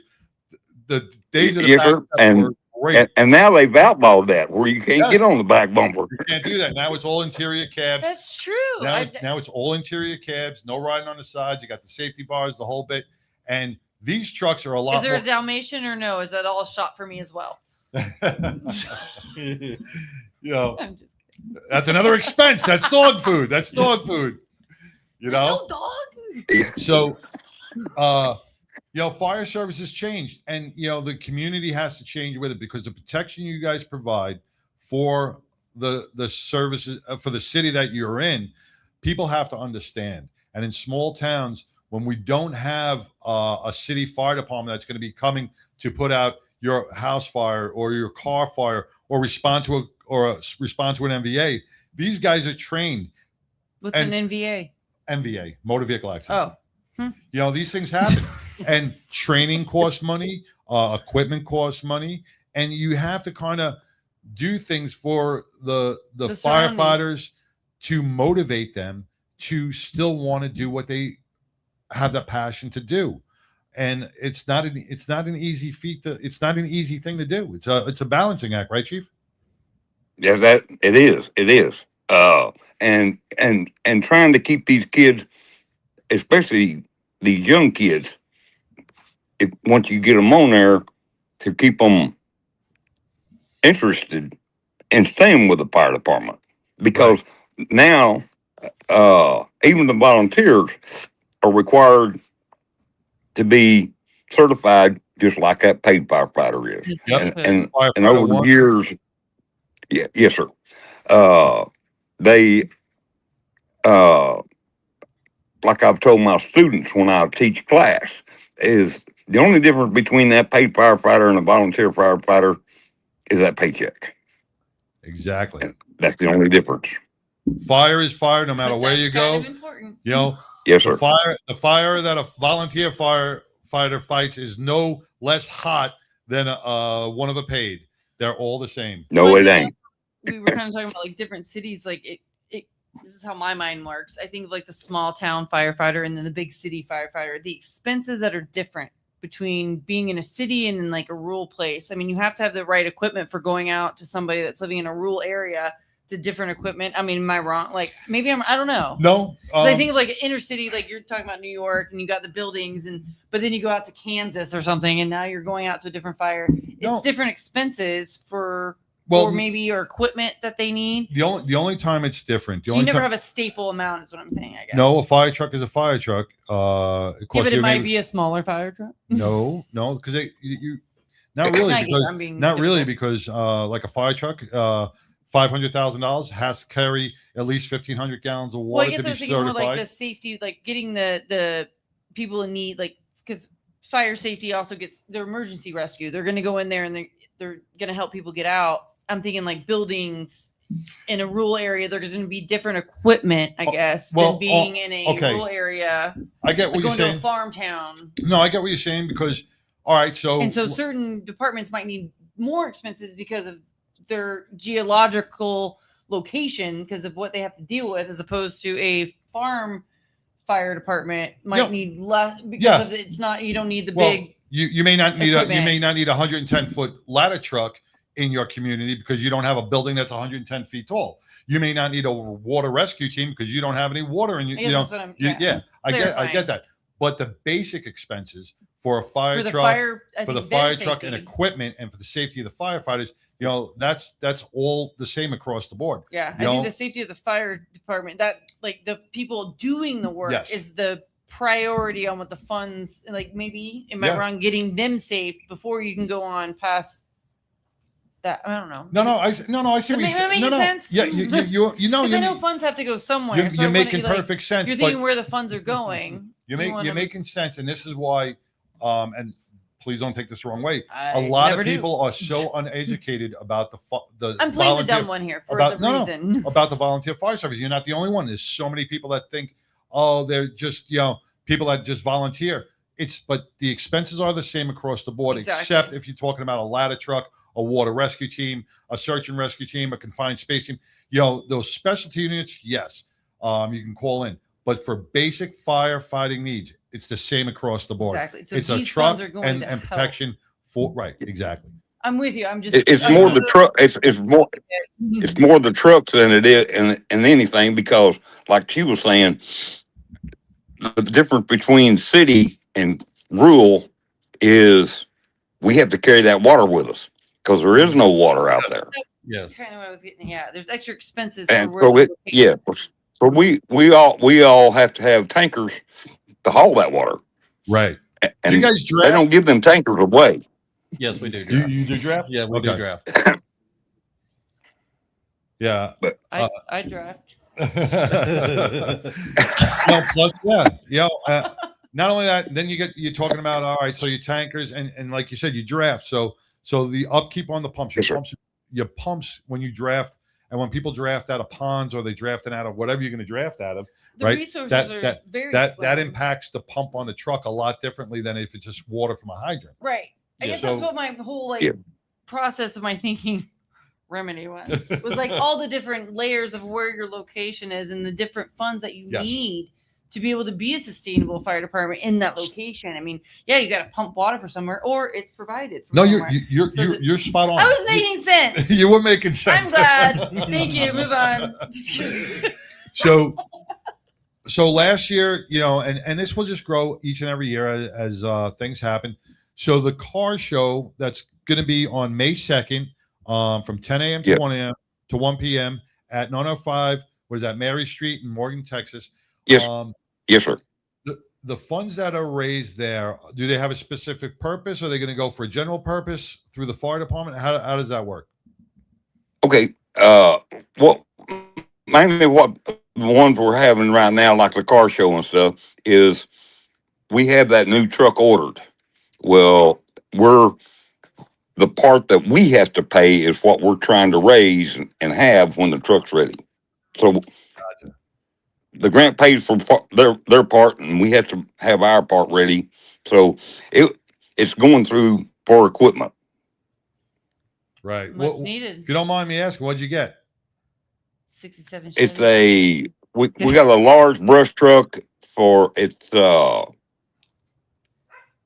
800 gallons of water, international brush truck. And from the last time I talked to the guy, I put that back in 6 months ago, and it's going to be a year before I get it. Yeah, they because got that far behind. Engine and backstroke. Yeah, that's about it. In other words, it's like, I don't know engines. I'm like, oh, okay, that sounds great. Now, the majority of your area is brush fires? Brush fires. Brush fires fires. and grass fires. Got a lot of areas with cedar We have a trees. lot of we have a lot of what most of mine. I have a lot of these big rural hunting ranches where they have the wild game, and it's some boars. You go out there. the and shoot brush on them places. They don't cut it down because so the animals can hide in it. When one starts, it takes quite a bit to get one out. Yeah. He's talking about the boars. Now, your mutual aid departments, you have a lot of mutual aid departments. How many stations do you have? We just have one. We have 12 fire departments in this county, and they're all volunteer. Yep. So you we can call do mutual not have aid any if you paid fire get a department. huge brush fire. You call mutual aid. Yes, sir. Yes, sir. Now let's just jump on the volunteers again on recruitment, because I know Yes, sir. that's one of You the just sign up, they'll take you.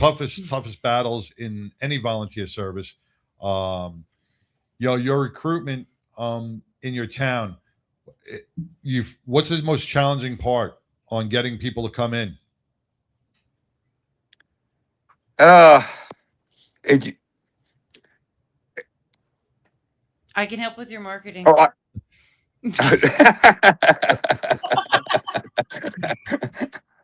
I might need help in that, but I mean, not just pretty things. as many I've talked to quite a few of the guys around here, and they just don't seem interested. Because they're more worried about being with their families when they get off of work and all that stuff. It sounds more like where it's at. Like, I mean, getting older people. I'm not saying older. I mean, 40 plus to get involved. I mean, you got to almost like get the younger. You do get the younger vibe, like seeing like, hey, this is what you can do, and this is a great career. It's almost like grabbing that younger guys out of like high school and stuff. Like, see in Long. Grabbing the new culture. Right. Well, in Long Island, it's funny you say that about high school, and that's where I started because I started as a junior and I worked my way up. And in high school, I saw all the kids in the lunchroom with the fire department jackets on. Oh, we didn't have that. They all had their fire department jackets on. I was like, what is that? What is that? What is that? And I kind of got involved in it. And then I went down to the fire station, and they told me about it. And the mentors that were in there were all city firefighters, and they were NYPD, and they were New York City EMS. They were all great mentors who had careers in the civil service field. And it was a passion that they all had. And most of our guys that were volunteers back then all went on to becoming New York City firefighters or police officers or paramedics. And now they're all up as chiefs and stuff. And it all started as a volunteer. And, Chief, I just saw on the news the other day, Nassau County and Suffolk County, they went from 110,000 across the board between Nassau and Suffolk, 110,000 volunteers down to 80,000, which is really significant. That's a big loss in volunteers. And now they're trying to provide free college for those who serve as a volunteer, that's what we should start looking at here in Texas. Free community college, free tuition.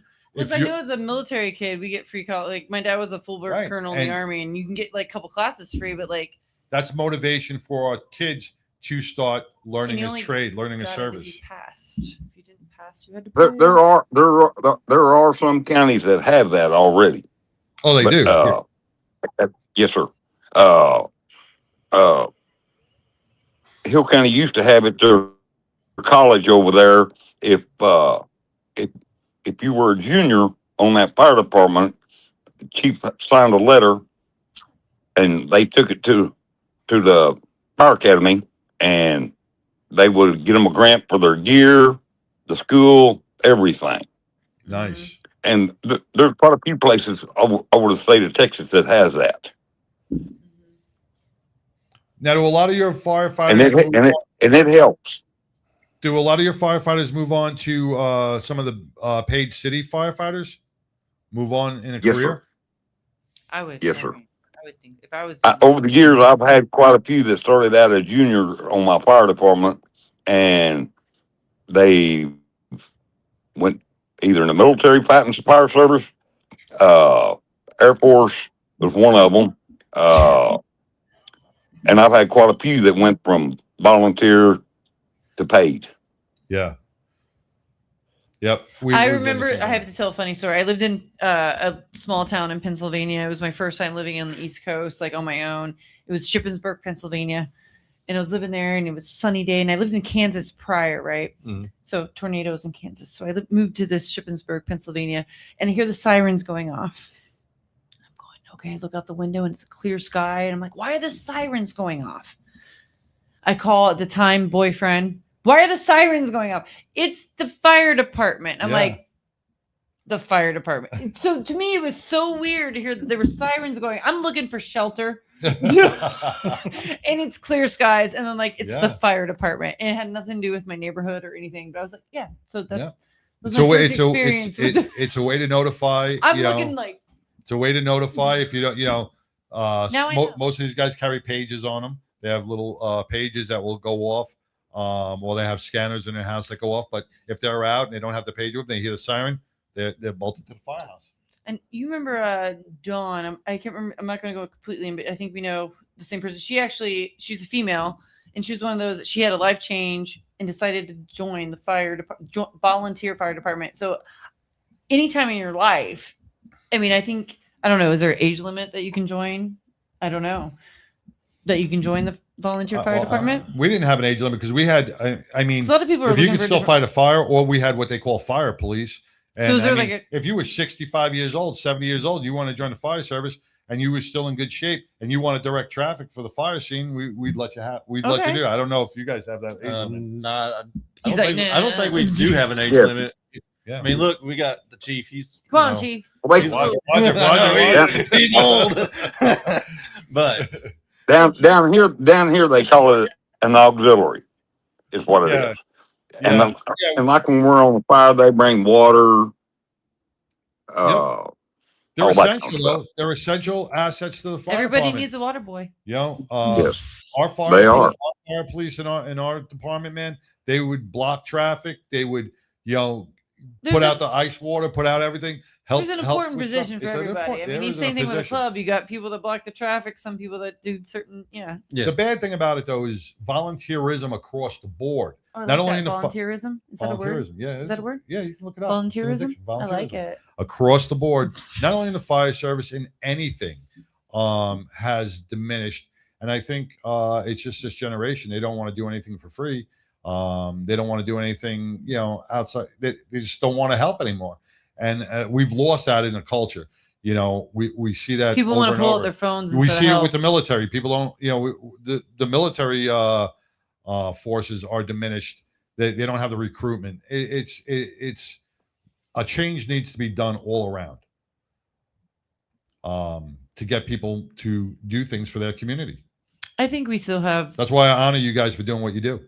I think we still have the culture of kids because I think a lot of people are seeing light of things going on. We still have a lot of people that want to join and serve. I do see a lot of But it's still diminished. It's diminishing, but it's like not I don't think that's in the time of right now. I think like we had a little bit of decline, but I think a lot of people want to get back into that patriotism and get back into serving their country. I would hope so. because I'm gonna. I mean, I want to keep that view, and I'm hoping that. I hope so. I definitely hope so. But to answer a question, go ahead. Yeah. To answer a question she about women. Out of the 13 members that's on my fire department, 6 of them are women. Wow. Almost half the department. Yes. Wow. It is. That's love awesome. that. That's awesome. Yes. Yeah, I mean, listen. And some of them are better than the guys. I was waiting for that. I knew I was gonna say it myself. Don't discredit. Hey now. There's some badass dudes out there. Last year, now if someone's got a classic car and they want to join, you guys got clubs coming down, or how do guys get their car into your show? So we do have Syntex. Let Aaron answer that question. He's one taking care of all that. Okay. So we do have County Line Cruisers that are coming. We have Syntex, Rats and Rods. I'm part of both of those clubs. Okay. Look at you. And then I've been promoting it on Facebook, everywhere I can promote it. That's how we met. Yes. So, and like 2 weeks ago, I went to a car show and I put out flyers and told everybody there at the car show. So basically just get on Facebook. We've been having this public event, and registration is $25 for the show. Yes. Right? No pre-registration. You can just pull in and register. Just pull in and register. So much easier. It's so much easier So that much way. easier. And then we have vendors And also. some food trucks. You got some food trucks? Yeah, we have. He's got all the things. Yes, I got everything. There is nothing like one of the small town car shows.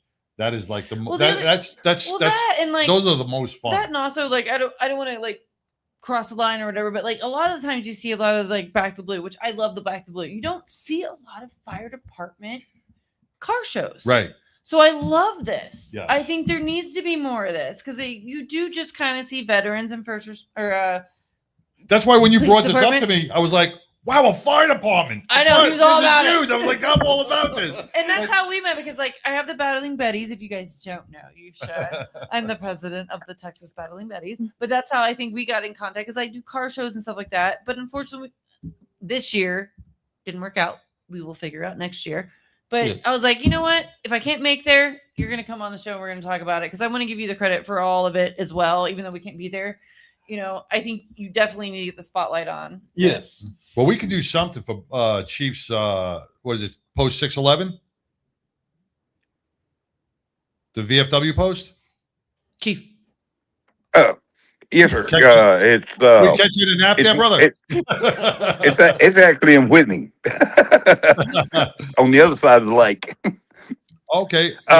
We can also do something with their with the DFW.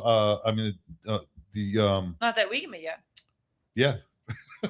I didn't book that weekend. No, we don't have to do it May 2nd. Okay. We can go out and help Chief Yeah. with the post. We'll collaborate for VFW, sure. with Like the once VFW post. you get on this show, you're part of the family. Yeah, we'll bring the Battling Betties you down to fuck the with VFW us, post. In fact, next weekend, next Saturday, from 1 to whenever it quits, we are having a grand opening at our VFW post.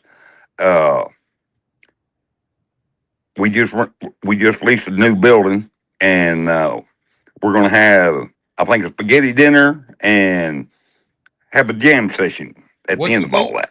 What's the date on that? You got to get the New York Italian there for the spaghetti If dinner. it's spaghetti and pasta, I'm coming. He's it. He's it. What's the date on that, Chief?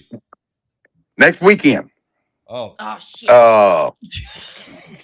Whatever next Saturday is. 28th. We got a beer festival that we're already booked at. So. Oh man. I know. Is it what, Saturday night or Sunday? You're gonna be hungover on Sunday. But it's Saturday starting at 1 o'clock. Yeah. So yeah, we're booked for hops and props. We are booked, but we're gonna get down there. We're gonna definitely We're get gonna- down there and support you. we're gonna do something. So tell We'll us have about we'll have another one.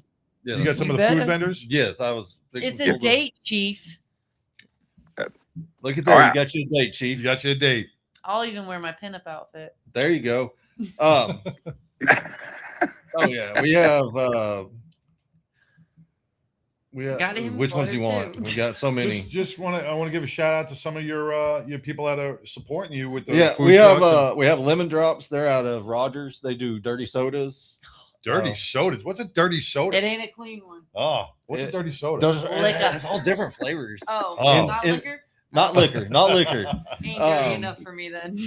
We do have Kona Ice coming down. Go nice. they always support? We do have, I believe it's a King Cajun, a Ooh, Cajun truck Cajun out of Rio, food? out of Rio Ooh. Vista coming. Ooh, all right. And then our hat vendor that we have is Branded Texas Traditions out of Haltom City. Oh, okay. Well, that's right out close. of here. Yeah, nice, nice. And then we also have Spirited Wheat Distillery out of Hillsboro for whiskey tasting. Oh, there you go. That's right up. It's okay. It's okay. And we do have poppy paints for the kids for face painting. All right. So we got a good amount of vendors coming, good amount of Nice. food trucks. So it should be a good event. And that's going to be May 2nd. May 2nd. From 10 to 1. It's free to attend. But bring your cash and support, because all the money is going to go for helping with get that new brush truck and some of the gear that this fire department so desperately needs. Remember, how many what's your population of Morgan? 320 inside the city limits. 320 inside the city limits. Yes, sir. We're not very big. Yeah, but still, you know what? Anything. We don't know what happens out there yonder, but they come to our. When people turn around and go, well, we only have a population of 326, or we only cover 1 square mile. Anything could happen anywhere. You got to be prepared. You hope for the best, prepare for the worst. I just always hope for the You worst. never know what could happen. Look No, at that's not what I Shanksville, Pennsylvania. Shanksville, Pennsylvania, small little town in Pennsylvania. Not one of the 9/11 planes crashed in Shanksville. Were they prepared? Who knows? So anything could happen anywhere. So just because of the size of the town is only 326. It's not the size of the town. Yeah, well, we also cover outside the city limits, so that's right. I think our area is 40 square miles. Wow. It's like our Northeast Mall. So, yeah. So 40 square miles of brush. And, anything can happen. Yeah. Yes, sir. Really apologize. No, that's a lot. But Chief, I want to thank you for technically getting on, man. I'm so proud of you for doing this. I appreciate it. We will give you 100% support. We will definitely advertise this throughout the week, and I'm going to get with you guys about future events, because Yeah. I know the Battling Betties would love to help you guys do something in the future. Oh yeah, thank you. Yeah, we'd love to have y'all. Can you imagine doing a pinup contest in I do in a pinup. town that's only 326? Bring the Betties out there. Oh, they love it. Boy, Oh, shit. Yeah. you hear the banjos going now. Betty's and barbecue, baby. Betty's barbecue and banjos. Yeah. Stogies and Betty's. Oh my God, that would be so cool. Yeah, it'd be so cool. Oh yeah. But that would be a lot of fun. All I got to get is his permission. Doesn't matter about any of y'all. Yeah. As long as Chief says it's okay, we can do it. We can do it. Yeah. All right. I want to thank you guys. We want to thank you for coming down, and thank you. Yes, thank you. Thank your daughter over there. Or She she's is just- so excited to be here. She is. She You see the enlightenment on her face like, over there. I hear you, bitch. See, this is where I wish we had the other camera just to show. We should, yeah, no. You should She's just kind of go over there and just kind of turn it. Turn the camera. But I want to thank you, brother. Thank you. Being here. Thank you for having being part us. of the fire department. Thank you for doing what you do each and every day, man. It really means a lot to the people of Morgan County, Morgan Township. Chief Bob, thank you so much. Not only for your military service, for being For the that chief. amazing beard, the chaps. That's. You're really. Thank y'all. I know you got a little picture right here, but you need to zoom in on that. That is impressive.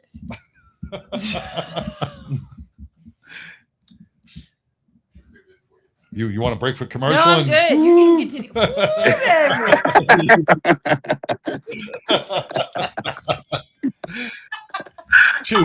Chief, thank you so much. We do appreciate you being here. Thank you for your service. Oh, look at that. Yes, There sir. you go. Right there. Well, zoom that back in there. Zoom that back in. Show everybody about those mutton chops. Go on, zoom that back in. Oh, he's back in. All right, man. That was huge. That is impressive. I'm almost smitten, man. A girl knows what a girl knows. All right, brother. People wouldn't know me if I shaved that mustache off. Be like, Thank you. Yeah. Thank y'all for having us on here. Yeah. who wants a mustache? Well, Chief, if the 99% Radio Network can help you and your department out in any way possible, if we can help out the VFW out there in any way possible, please feel free to reach out to us, and we will do whatever we can to support you. I appreciate it. You got it, sir. Thank y'all. You got it. Thank you. That was Chief Bob over at the Morgan Volunteer Fire Department coming up with the May 2nd car show. Aaron, thanks so much, brother. I appreciate it. What's your drive back to Morgan? About an hour and a half?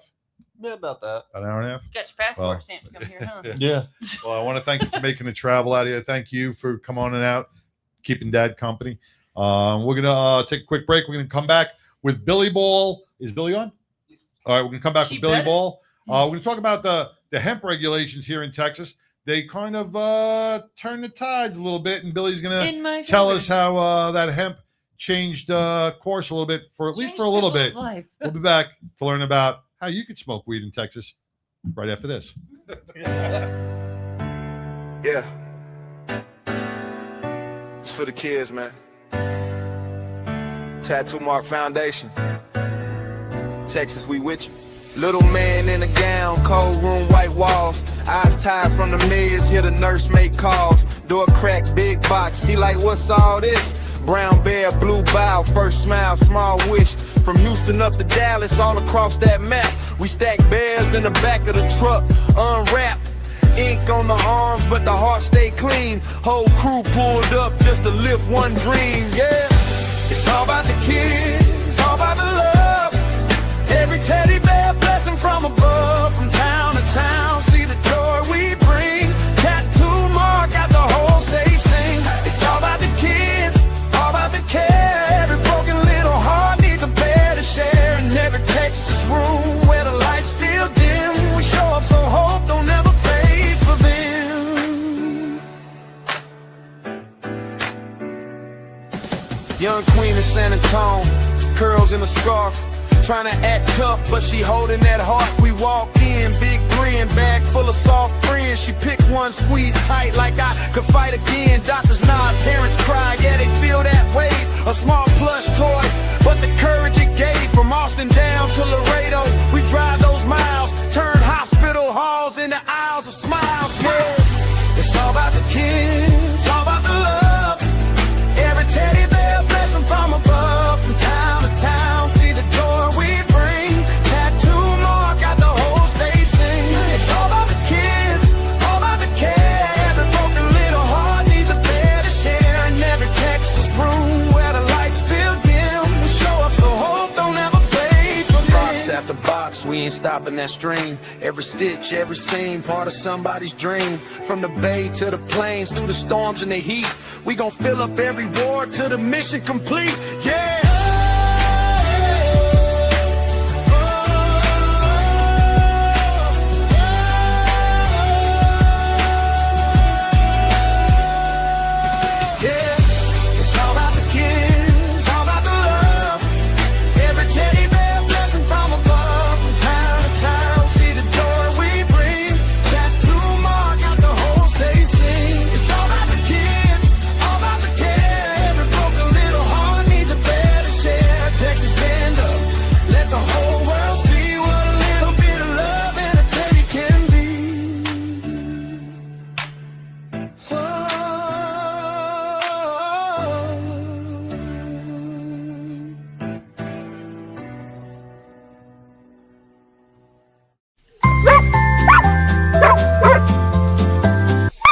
Here at 1010 Aussies, we're going to find you your forever pet. We specialize in miniature and toy Australian Shepherds. All our pups are pet and family friendly. They're socialized, basic training, and a health guarantee. Check out our miniature and toy Australian Shepherds at 1010aussies.com or call us at 817-213-6698.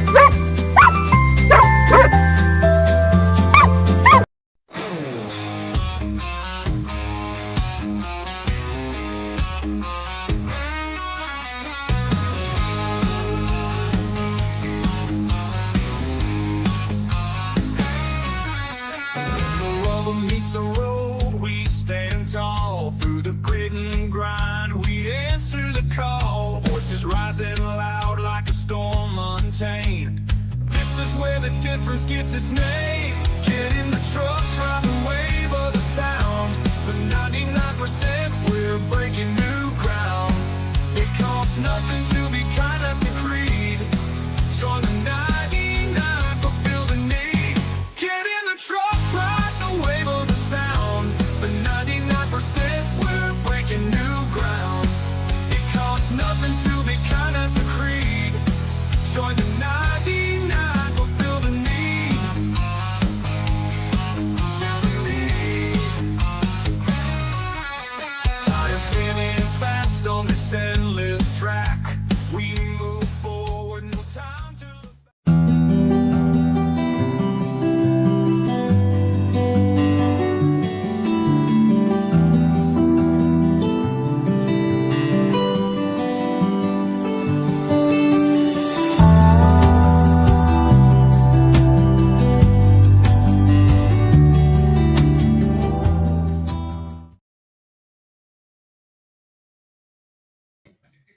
Excuse us. Billy Ball. Welcome, Billy.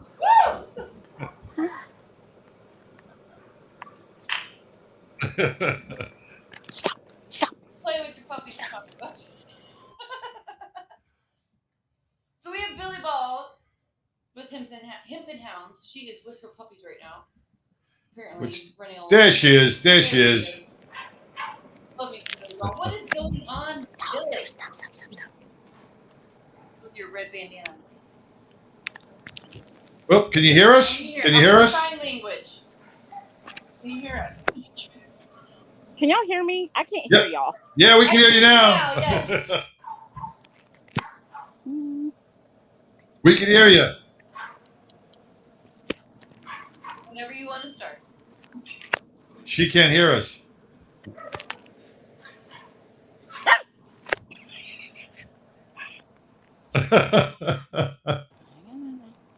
You talk. All right. Yeah. Y'all can hear me? I'll just talk. I'll just talk and That's we what can we look at want. these little puppies. Look how cute they are, little babies. Say hi. Say hi. What you doing? Hi, you little babies. But, just a quick update on what I blathered on about 2 weeks ago with the hemp stuff is that there was an injunction done. And they decided that they can still sell all the products like they were, but they're still going to keep the licensing, 100 times more than it was. So in the meantime, you can still go to your favorite store and pick up your favorite products. Hopefully their licensing isn't coming up soon because, normally they pay like $250. Now it's going to go up to like $25,000. So that's just insane. Ow. And if y'all are wondering what we're doing out on the farm today, I'm cleaning these little babies area. So I've got them all in this little house right here playing and chewing on stuff. So, ow, don't chew on that. So that's really what's going on with the hemp stuff right now. It is exactly like it was 2 weeks ago before the ban hit. And hold on. Before the ban hit, so just carry on. But like I said, if your favorite store has licensing that needs to be renewed anytime soon, I can guarantee you that they're probably going to have to shut down because of how expensive it is. But they're going to, of course, rework everything and redo everything. And doing a little bit more research, you'll hear a lot of stuff about how poison control got 3 times more calls because of the hemp products and all the stuff going on. Just because poison control gets a phone call doesn't mean anyone was poisoned. It's like all these people are like on Halloween, they're like, I hope no one gives my kid an infused edible. Well, some of your kids need an infused edible, but no one's just passing out their infused edibles for Halloween. So I think a lot of these people, it's all about the money. But hold on, I'm on. Let's look at more puppies. These little cute fart knockers. So these are 2 different litters. You'll see this itty bitty guy right here. Look at you, so little. You're so little. And then you got this big chunky monkey right here.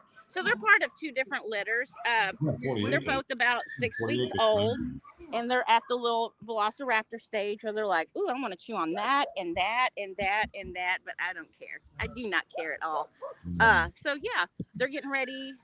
So we're cleaning out their little areas, but then they're getting ready to get their little shots. Oh my God, I hate that day. So we give them their shots. We trim their little toenails because they're like little razors. Start them on their flea treatments, their dewormers, their heartworm treatments, and just make sure that they're all ready to go. So hopefully next week I'll be able to come to the show and bring a couple of these babies. Because got the Can you hear us, Billy? Worked out and Marco. And Billy, if the can you hear pony's us? not too big, who knows? I might just bring that too. Ain't no one gonna tell me what to do. I'll bring the little pony. But yeah, look at these little babies. Look at you. Look at you. Look at you. Look at these eyes. Oh my goodness. Look at you. You look like a little teddy bear. Oh my goodness. Yeah. O-L. I hope y'all are having a good time because I'm having a great time out here with these little babies. But I have to go finish scraping some poop off stuff. So take care of my babies. Don't drink all. Hey, y'all save me some of that awesome Rob Schneider stuff until next week, okay? Yes. Little babies. But one of these days I'll figure out how to use StreamYard correctly, and it'll all be good. So was that a jab? Did she just jab us about StreamYard? I don't know. I think she did. All right. Well, thank you, Billy Ball with Hemp and Hounds, coming from the puppy farm over in where she takes care of all her puppies. There's no reception over in out there. South Texas.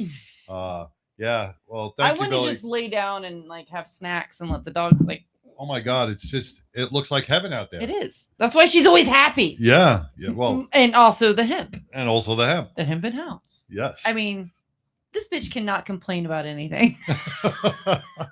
That is a life. That's like Care Bear stuff. Yeah, she loves it. She loves it. That is just, Care Bear that's a lot of people's dreams to just be engulfed by puppies. I want to retire and own a farm with a bunch of dogs and lay in, But look how and fun smoke weed and lay with puppies all day. But I mean, she's doing it. But on the flip side of that, it's a lot of work. It is. You It know, is. scraping the poop and doing the nails and the deworming and the defleeing. There's a lot of stuff that goes into that. So you really got to love what you do. All her puppies, even the ones she's brought in here, passion is totally there. are so amazing. There's the most chilled dogs I've ever met in my Yes, life. yeah. Ever. Yep. It's so cool. It's so cool. And hopefully next week she can bring some in. I know she was having some vehicle issues. So hopefully she'll get those issues corrected and she can get out here. Well, otherwise and I'm bring some of picking those her up. puppies. I'm gonna pick her up. You're gonna pick her I'm up? gonna pick her up. Pick her up. Pick up the puppies. Pick up the puppies. Say that fast. Pick up the puppies. Man. so- Okay, next up. Next up, before we bring on Mongo, is Mongo on? Yeah, but before we He's bring on always Mongo, on. He's got yeah, I nothing know. else to do but sit here and watch us on Wednesday. When we talked about this weekend, where is it? It's the MMIW ride with the leaders. There we go. Here we go. Let me get my glasses on It's so I can starting at see. Indian Motorcycle and ending at Fort Worth, Texas, or no, Tex- it's or Texas Texas Harley Harley. So starting at Fort Worth Indian, ending at Texas Harley. Yeah, so registration will begin at 9:30 a.m. It's $20 per rider, and it's a poker run. So you're going to go to a couple of different locations. Final stop's going to be Texas Harley Davidson, where they have food trucks, a band, I think that's where the raffles are, yeah. live auction, 50/50s, lots of stuff going on. All the proceeds are to benefit the MMIW big ride that's going to do the four corners of the Navajo Nation. So this is supported by Fort Worth Indian, The Texas Harley Leaders. Davidson, and the Leaders. It's being put on by the Litas. The locations are Fort Worth Indian and Texas Harley. Kickstand's up at 11. So Yes. get there early because if you want a good spot, I mean, if you're doing a ride, I mean, I know Yeah. it says 9:30. I'd get there at 9:30. Yeah. And now later. Because Yeah. I mean, you get a lot of people on a ride. And Yeah, that's why Biker Down comes in, because if you got a big ride, you got to have Biker Down and then what? Exactly. And On and your that side. ride, usually they get a lot, I think it's escorted. So they usually have a good, no, it's not escorted. It's just ride on your It's own. just a ride. Just a ride, poker run. But support the you- Leaders in the MMIW. Man, the Leaders are a badass organization. I'm talking about a bunch of women, global. Talk about empowerment. A global women's riding. I don't know if Do I say riding club? Because it's not an MC. No, it's a club. It's a club. Club, so riding yeah. club. I don't want to downgrade or disgrade. They're a badass organization that rides around everywhere around the world. They're global. Yep. And they will always help a woman rider. If you're brand new, they will help you learn how to get your skills up to point to ride with a club like that. But not only the leaders, when you talk about empowering women and women riders, Camp Shield, right? And if you guys don't know anything about Camp Shield, talking about empowering veteran women veterans. Can you play the Camp Shield? Did we play that yet? We have not played. Let's play. Before we get in, I want to just a quick little thing why we were playing Camp Shield. So May 23rd at Fort Worth Indian, we're hosting the Battling Betties are hosting the second annual Pinups and Pistons, benefiting Camp Shield, the women veterans of Camp Shield, and all the proceeds are going directly to Camp Shield. It's about women empowerment. It's all about how the women, when they get out of service, how they get back into. I mean, a lot of things are transition's hard. Yeah, I mean, transition's hard. and I love the beginning of their video. It says, when you see a license plate that says a veteran, don't automatically assume it's a man. And she goes right fucking into it. I love it. I love this organization, women empowerment. So let's go ahead and play that. Yep. This is Camp Shield. When you happen upon somebody that has DV, disabled veteran license plates, don't automatically assume that those belong to a man. Hi, my name is Maggie Peterson, and I am the founder and CEO of Camp Shield. I started Camp Shield because of my own traumas that I had experienced pre-military, in the military, and post-military. And I knew that there needed to be somewhere safe and secure for women veterans to come heal and grow. I think what Camp Shield truly did for me personally is instill a sense of purpose that I love. I love being a part of the community, but I also love serving other women veterans. My life is different because of it. Very different.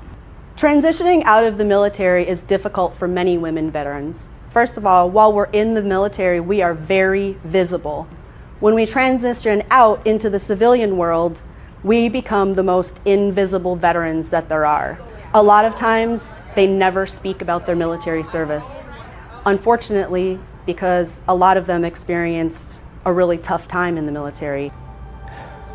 I went because I wanted something for my life. Not thinking that would happen. Things happen to women veterans in the military, such as military sexual trauma, that people don't want to talk about, and it needs to be talked about. And not thinking that I wasn't somewhere safe, that when you report it, nothing happened. At Camp Shield, we like to say, connections save lives. It's like somebody hand you a toolbox, and you have a lot of tools in there to work with. It's the best way I can sum it up. There are a lot of tools, and they're my own personal tools.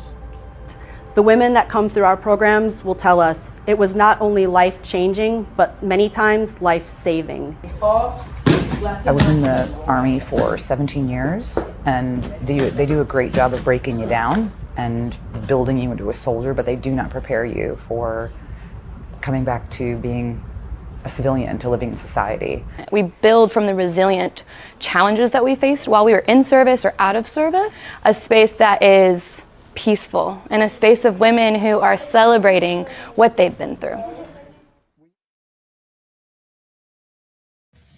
Well, that was Camp Shield, and that is who is the beneficiary for our May 23rd event, Pinups and Pistons with Battling Betties. It's all about women empowerment. We're going to have a mobile cigar bar confirmed. We have a taco truck confirmed. It's all about Camp Shield, pinup contest, bike show.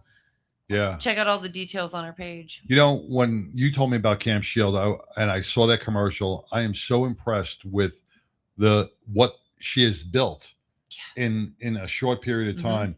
And it is so needed for our women veterans. I mean, the way she opened it up was perfect example of why they need this. When you see that license plate or you see that tag on the car, a lot of people do assume it's the man. Well, you know, and I'm not saying I'm not saying feminism or whatever the fuck you want to put on that. There are some badass women in the service, and we need to recognize that. Yeah, and look at Mary Steffeld, with Roll Call, Air Force veteran, badass. And our women I got veterans, Marines I got a Marine in the Betties.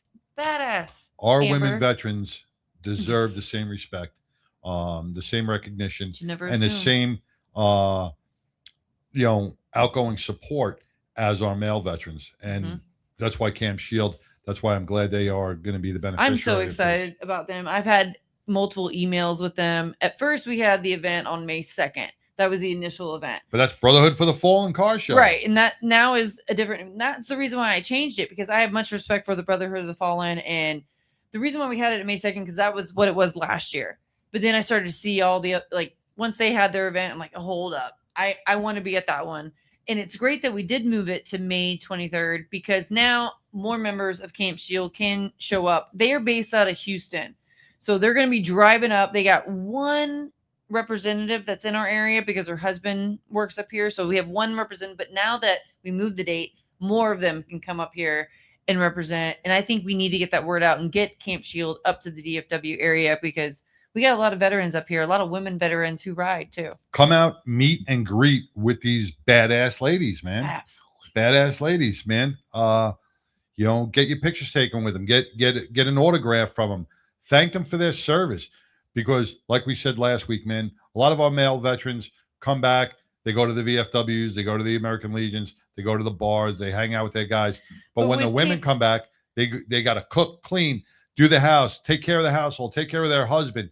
They do everything. But with Camp Shield, like you said, like a lot of the guys have like their bike rallies and stuff. With Camp Shield, what they do is they have these camping excursions and things that are all based about the women veterans, and they can bring their children. Sometimes they have the family event, but it's based around the women like the women excursions. Yes. Getting them together. Yeah, you can do a bike rally, but a lot of times that is a testosterone type based event. So these events are based on the women doing their own thing and camping.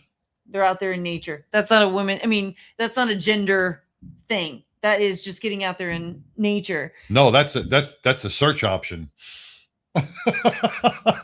Chance knows what I'm talking about. That's what happens when I work with men. I'm the only woman in this building right now. Type in veteran women in the woods. Google men in the woods. Ba-da-ding, ding, ding, ding, ding, ding, ding. They got a movie, Brokeback Mountain. There you go. No. All right. We've had enough antics. We need some. We need some Mongo. We need some Mongo. We need some stability in our lives. All right. Without further ado, let's bring in the famous Mongo Log.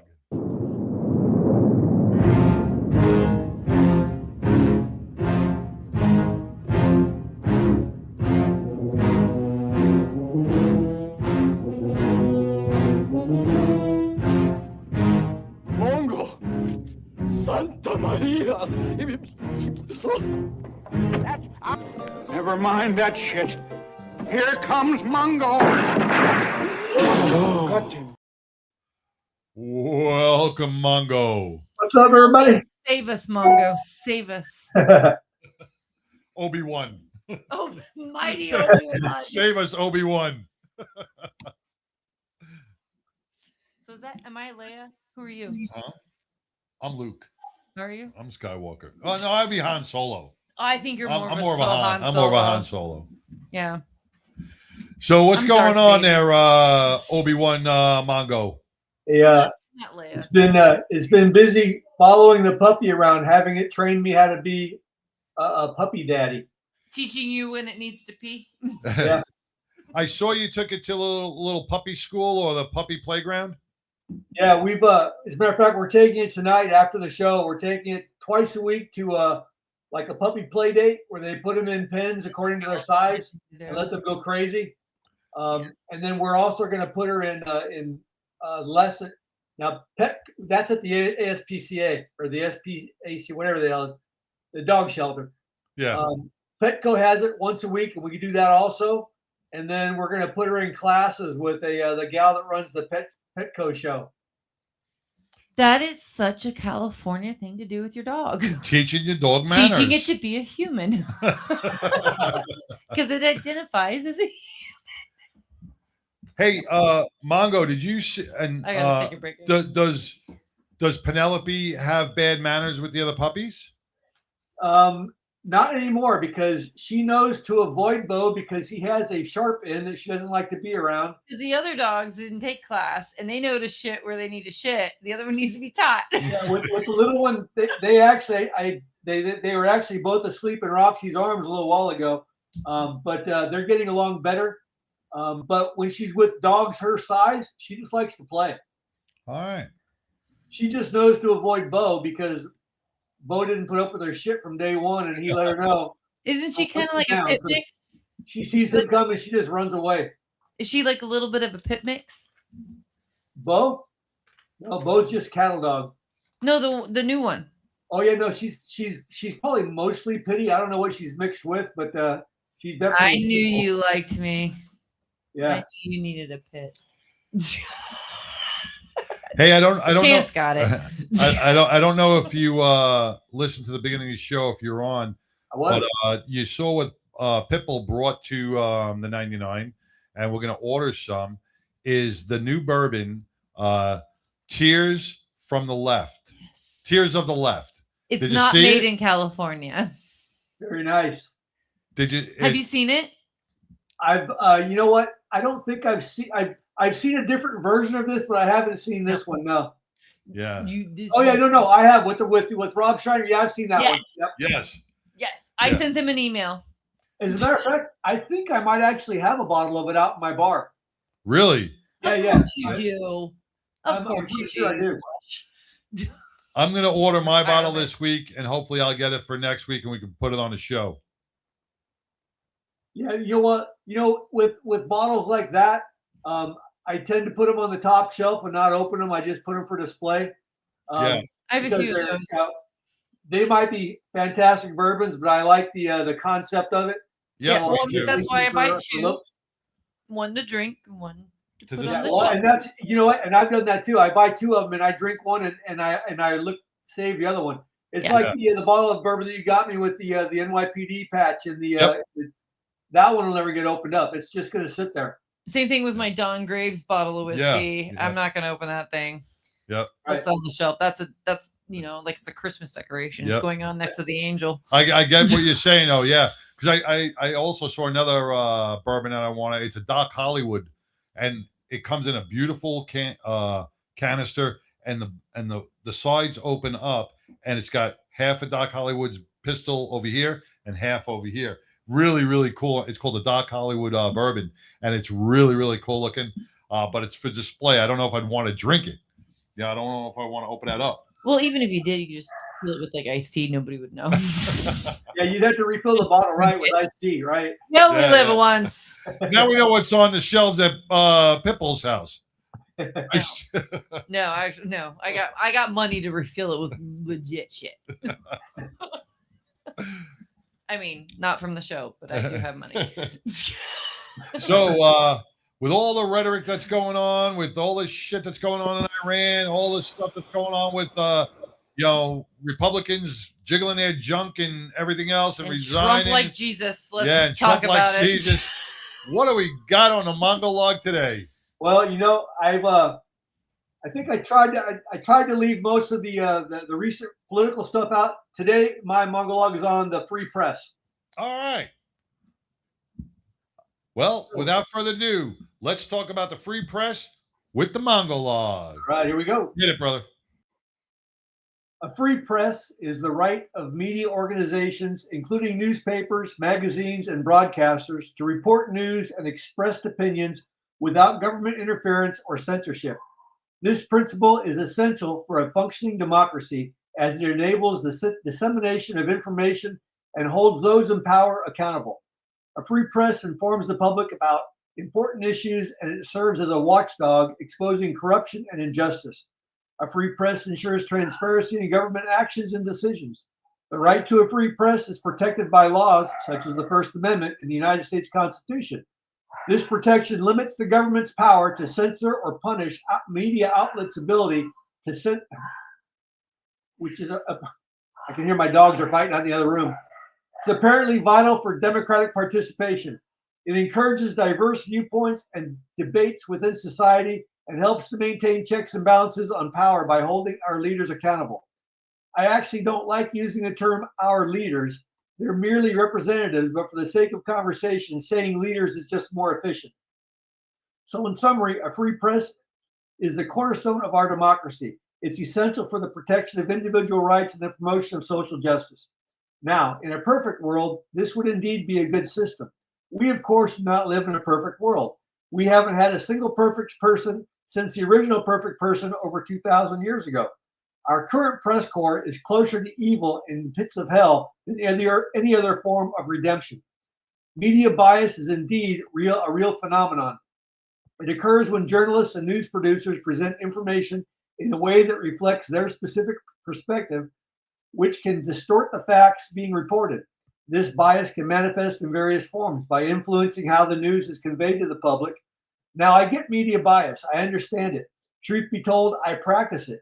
Now, with my bias, however, at least I try to verify my facts. Unless I'm joking, I don't purposely tell a falsehood. Even with my right-wing perspective, I try to be fair and accept that there is usually another way of seeing things. Usually it's a dumb way of seeing things, but it's just my opinion. Several factors control the media bias. One is consumer demand. Even the news is consumer-driven. Audiences often prefer news that aligns with their existing beliefs, leading media outlets to cater to those preferences. This is known as demand-driven bias. Political leanings are also a large factor in the presentation of the news. The majority of news shows producers, news directors, and media editors all have side jobs as douchebags. This compels them to report information, even if blatantly false, to sway opinions. Different media outlets have inherent political biases that shape their reporting style. For example, some may lean left or right, affecting how they cover specific political events and issues. While competition among media outlets can reduce bias by encouraging diverse viewpoints, it can also lead to blatant sensationalism, where the outlets prioritize the attention-grabbing stories over balancing reporting. The effects of media bias can be significant. Biased reporting can lead to the misrepresentation of events and the distortion of facts, affecting the public's perception and the understanding of a news story or event. Unfortunately, our media is very polarized. When audiences are exposed to only biased information, it can deepen societal divisions and reinforce existing beliefs. Media bias can have an influence on public policy. It can shape political ideologies and influence public opinion on critical issues, thus impacting democratic processes. Media bias is a complex issue influenced by various factors, and it plays an actual role in shaping how news is reported and perceived. Our own media sources have contributed to public mistrust of their very industry. Factors such as perceived bias, misinformation, and the influence of political agendas have led many people to feel that various media outlets do not represent their interests or provide accurate information. Don't be confused by numerous shows on the various 24/7 so-called news channels.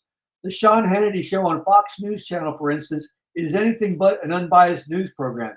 He actually tells you how effed up something is, in his humble opinion, before he has his various guests come on to support his opinion during the segment topic. His segment guests go on to support the topic that he has already opined upon. MS Now, the channel formerly known as MSNBC, now has a weekly show hosted by that gremlin named Rachel Maddow. Her opinion show was at one time the top-rated opinion news program on all cable news networks for the demographic of viewers between 25 and 54 years old. Unfortunately for her, she got carried away with her popularity, and when COVID hit, she started to drink her own Kool-Aid. She began telling people that the COVID vaccine worked and that the virus stops with every vaccinated person. The CDC officials had to come out with statements to clean up her misguided medical information with clarifications that the COVID-19 vaccines mainly reduced severe illnesses and death, but not the actual infection or transmission of the virus. This was especially true as new variants appeared. Anyway, that little human stain took a leave of absence, and when she returned to the airwaves, even MS Now could only tolerate her once a week. My point is this. These are examples of opinion broadcasts disguised as news shows. If anything, these shows, including my weekly soliloquy, should give you a point of view and possibly a desire to acquire more information on your own. Media sources have indeed played a significant role in fostering public mistrust. Unfortunately, there's a perceived media bias. Many individuals believe that the media outlets promote a specific political or economic agenda rather than providing important news. The rapid spread of false information, particularly on social media, has made it challenging for consumers to distinguish between credible journalism and fabricated content. There's also a factor of political influence. There's widespread perception that powerful entities manipulate media to serve their interests, further eroding what little trust the media may still maintain. Trust in the media is lower among younger adults, with only about half of those under 50 expressing confidence in the national news. Trust also varies significantly between political groups, with Democrats generally showing higher trust levels than Republicans. This last bit of information is understandable since most news outlets literally have a liberal bias. Overall, the combination of perceived bias, misinformation, and political agenda has significantly contributed to the erosion of public trust in mainstream media sources. This trend tends to broaden societal concerns about integrity and reliability of news reporting. Cable comedy shows often blend humor with commentary on current events, making them popular for both entertainment and news analysis. These shows provide satirical takes on current events and news, with programs like The Daily Show and Last Week Tonight leading the way in political satire. The shows typically blend humor with commentary on the latest headlines, making them popular sources for both entertainment and news analysis. Cable comedy shows influence public opinion by presenting news in a humorous and engaging way, making complex topics more acceptable and memorable. This format often leads to increased political attentiveness and civic engagement among the viewers, especially those who may not follow traditional news sources. It also has an entire generation of American youth believing that the actual news is being reported by an actual journalist who has a comedic flair. I think I remember that Walter Cronkite actually smiled once during one of his evening television news broadcasts. Now, Walter Cronkite was a serious journalist, and smiling was not in his wheelhouse. I think it was much like a newborn infant, probably just a little gas. Now, Walter Cronkite was a trusted newsman who actually told us that the news as if he was Joe Friday offering just the facts. Cronkite would sign off his nightly news broadcast with a very deadpan catchphrase, and that's the way it is. I sign off just a little bit differently, and that, my friends, is that. Whiskey improves with age, and I improve with whiskey. My name is Mongo. Whiskey goes in, wisdom comes out. I smoke cigars and I know things. And now back to you in the studio. You know, once again, spot on with the free press. I wanted to ask you, and I thought when you said the free press, I thought you were going to hit on this a little bit because it's happening in California. Your governor, Galvin Newsom, or Newscomb, whatever his name is, you know, Noose. He answers to both. Is trying to pass that Nick Shirley law on investigative journalism for independent journalists. So what does that mean? I'm new. I'm just figuring this out. I don't follow. Nick, what does that mean? Nick Shirley, who investigated, he's a private kid who investigated the fraud and in Minnesota with the daycare. Right. Oh yeah. Right. No, I know who you're talking about. I did see a quick thing about that this morning. He got all these death threats and everything because he exposed the truth. So now he's in California exposing the fraud that's going on in California. So the governor and the politicians proposed a bill to ban investigative reporting. Now that fucking tells you right fucking there of guilt. That shows guilt. Now, when we talk about free press, we talk about he just clicked my tally. When we talk about free press, that's what free press is encompassed into independence as well. Isn't that right, Mongo? Absolutely. I know he's trying to do that. If it even gets past the assembly, which it probably will right now, I don't think that would stand up in even the liberal courts out here. You just can't do that. Yeah, because that would impact not only him for exposing the fraud that's out there, that would for I guess thousands or hundreds of thousands of influencers out there that do very good work investigating crimes and fraud and everything else throughout the country. Yeah. If They're they cracking down if on they that. do, but if they do this, if they pass that, should. they are setting a precedent to really try to hide whatever they're doing in politics. It's a scary thing. It is a scary thing. Because what scares politicians more is the independence, because they are not bound by any rules. Well, I think what scares or politicians networks. more is that they get so fucking caught up in being in their position, and they want to get to that next. Patch heavy is another way we can reference that. They want to get so up there that they forget about the morals. It's all about the paycheck, and then Right. they get so lost in it. They don't realize the damage that they're doing. So They don't honestly, care. I think They don't care. I think it's like maybe 70% of them are really bad. There may be a couple of them that don't realize they got caught up in some bullshit. But there's some shady people. You have to. you have to expose them. And with these independent journalists out there, they are not bound by any sponsorships or networks who are banning them. That's just like me and you here. We are free to state whatever we want. It's the freedom of Gonna. speech. It's our opinion. It's and we bring in Take it for whatever granted. we investigated. They will, if this passes, this will start a precedent where it will shut down all streaming platforms, because then nobody will be able to say anything about anything. Right. And you're really treading on You freedom guys of are like, speech. you literally are bringing into this country that you're like, oh, we don't want all this. We're gonna leave the country and go somewhere. This is what you brought. Yeah. This is what's happening. This is This is why what you we're vote- this is standing what you for voted what for. we believe in. This is what you voted for. I mean, It's goofy because I don't think they actually need to make a law to do that, because I actually saw a post and I reposted it, but it's a statistic on the Eric Swalwell bullshit out here. Yeah. Of the 5 major networks, only 2 of them gave like 1 minute worth of coverage. The rest of them gave 0 coverage on the entire thing. These networks, they basically they censor themselves by not telling the story. We don't want to tell you what's going on, so we're just going to put that behind the back burner. Let's talk about something else. That Trump's an asshole. That's all they want to talk about. So they don't need to pass a law. They just do it themselves anyway, which is stupid because it eventually gets out. It's like, well, I didn't see that. And I hate to say you have to watch Fox News or one of those other networks to catch those stories, but you're not going to see it on C-SPAN. You're not going to see it on CNN or the networks.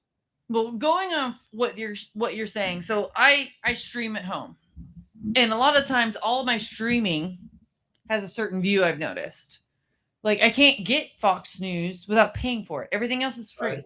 So think about that. Everybody else is getting access to a certain agenda. Really?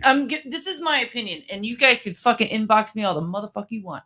This is how my opinion goes, because I used to have an opinion when I was in college of what I thought I was and a belief I thought I was. It wasn't until I became a single mom and all this stuff, and now I'm like in my 40s. And just recently, I've noticed my algorithm in my Facebook thing. It's not my algorithm. It's not what I want to see. I feel like the other algorithm is pushing into what I want to see. I'm seeing a lot of things that are completely, yes, I don't care who the fuck you fuck. Don't wave it on the flag in front of your patio. I don't care who's in your ass or who's in your pussy. We don't need a flag for it. That's my opinion. Well, now we got that big long. Do you know that big long acronym now? Now it's the MMIW LGBTQA. Can I buy a XYZ, motherfucking vowel? I mean, are we using every letter of the friggin' alphabet? Well, I mean, Hey, I gave that girl a lot of credit because she got them all right. I was like, God damn, that's pretty good. I mean, oh my God, the bumper stickers won't fit on a friggin' Hyundai or one of their little crossovers. You got to put them on the side of your vehicle. You got to get a wrap. Yeah, I mean, their little Priuses are not going to fit the bumper sticker to encompass all of their different transgenders. Yeah. I like it back in the day when, yes, you were lesbian, you were gay, you did what you wanted to do. That's You fine. went to the didn't club need a that you bumper wanted to sticker. go to. You didn't need a bumper sticker or a long paragraph to define who I you didn't are. need to prance down the middle of the street in a rainbow thong with a unicorn on my forehead. You know, That's not what I need to do You know to what? tell you what I believe in. There's one thing I have not seen yet is that I've never seen a bumper sticker that straight, by said the way. I'm straight and proud. Never. I like dick. I like dick flag. And I'm going to wave it in my goddamn front yard and fuck your rainbow flag. I want a dick flag in my front yard. Say something. What's different? What's different? You're telling me how you like the fuck in your bedroom.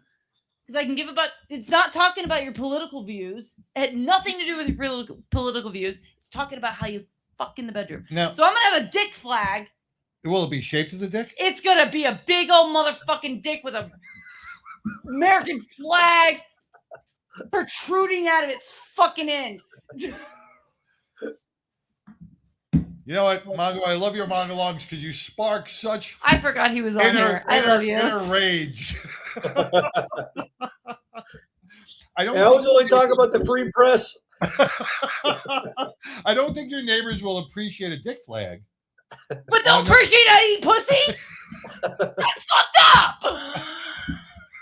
No, then you just put a pineapple on your lawn. No. It's going to be upright. Baby. Oh. You know, Mongo. Chime in on that. I'm not wrong. You know, and just, you know, all kidding aside, this is what the Mongo log's all about. All munching this, aside. This really sparks conversation.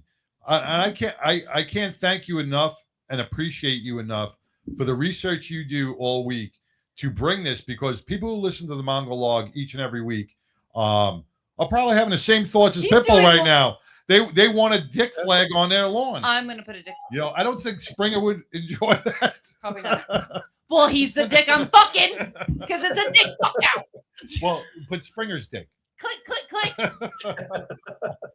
They literally have a tally on how many fucks I'm saying during the show. What are we up to? 19. Oh, you went to the bathroom a few times. You missed a few. Yeah, Mongo, we got an umpire clicker here, and Yeah, we're clicking every time she says the F bomb. Oh, it's been 19 so far. I think they're lying. I think we're a little undervalued I there. think we're way more than that. But it is a scary time if you know, that they're even trying to propose a bill like this, that this even sparks the interest of some of our politicians. It's a scary time that they would even entertain something like this. It should be thrown out automatically. It should have never even made it shouldn't have gone as far as it's gone.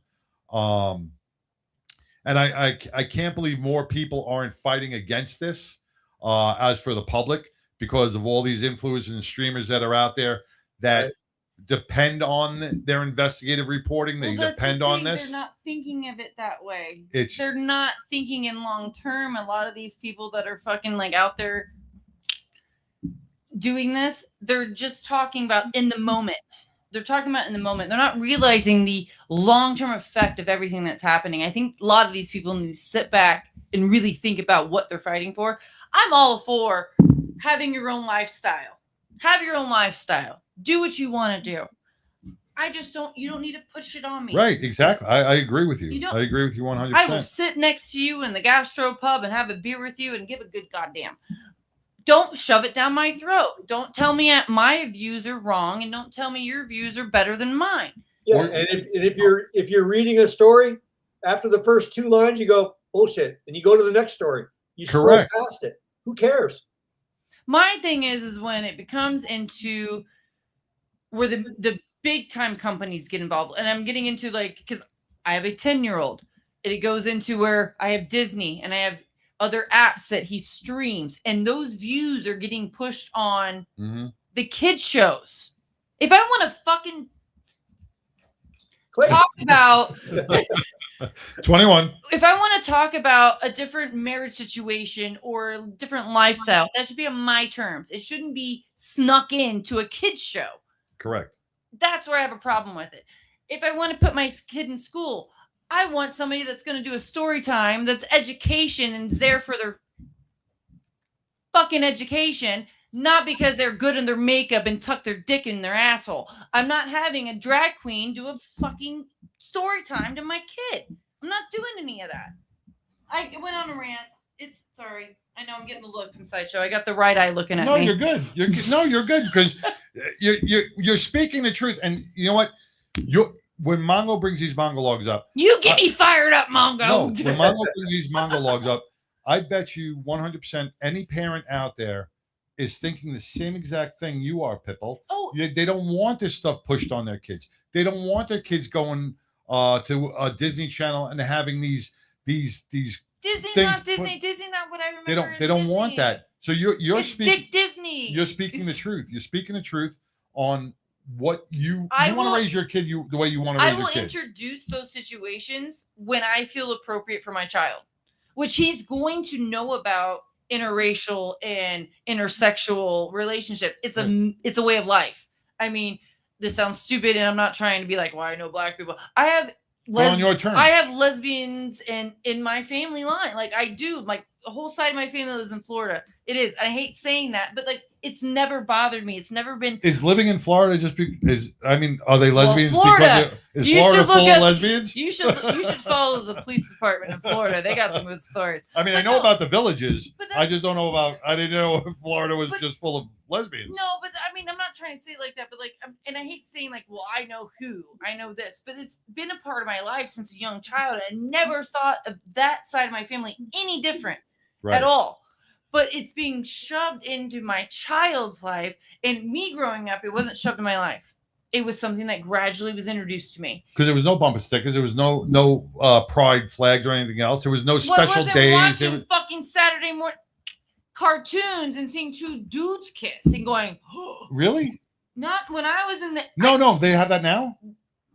Are you serious? There's yes. Like Saturday morning cartoons. Well, they don't have Saturday morning cartoons. We have kids shows where there is Like two dudes kissing? There is two married men or two married women, and those are the children's shows. Oh. Which I get. This is where I get like if you are that family or two women or two men, then you're raising a family. I get how difficult that is to have that lifestyle without judgment. I get that you're trying to raise a family as a regular family. I get that, and that must be tough. But it's my decision to introduce it to my child. That's where I get agree. the problem with I it. agree. Because it's not, and you can say it's normal in your life, but it's not normal in mine. So don't Well, force it on the kid program to my child. Correct. And, you know, it sucks that they don't have Saturday morning cartoons anymore. Yeah, fucking Thundercats, I dude. mean, they had one channel that was like all superhero cartoons throughout the morning. One channel that was like the Looney Tune, the Bugs Bunny Roadrunner Hour. Yeah. I mean, those are good cartoons. The Bugs Bunny Roadrunner, you can't even have that anymore. You can't even have the wolf dropping bombs or anything else. yeah, You can't do any of yeah. that. Yeah. You know? I mean, what is the name? Because the Roadrunners from Mexico or something. Where it's Yeah. all fucking racist. And who's the guy with the shotgun? Elmer Fudd can't even carry Oh, a gun anymore. he's a white trash supremacist. So Oh, yeah. he's smoking a cigarette. We're promoting lung cancer. Grow some motherfucking butt. This is Your veins are coming out of your neck. This is why we are tough, because we had shows like that. Quit making our children soft.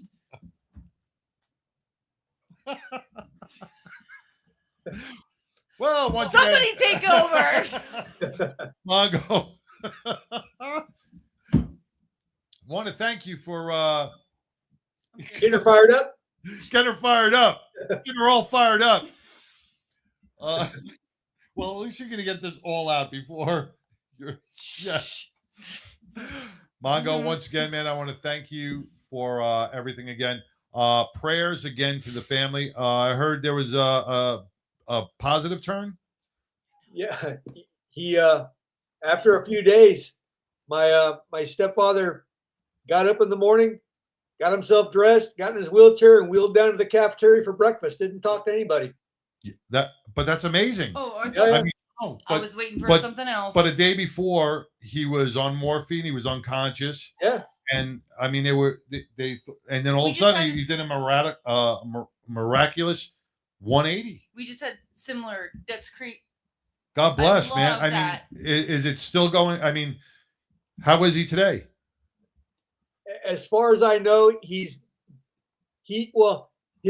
kidney function is down to like 5%. I mean, he's not doing well that way, but He's comfortable.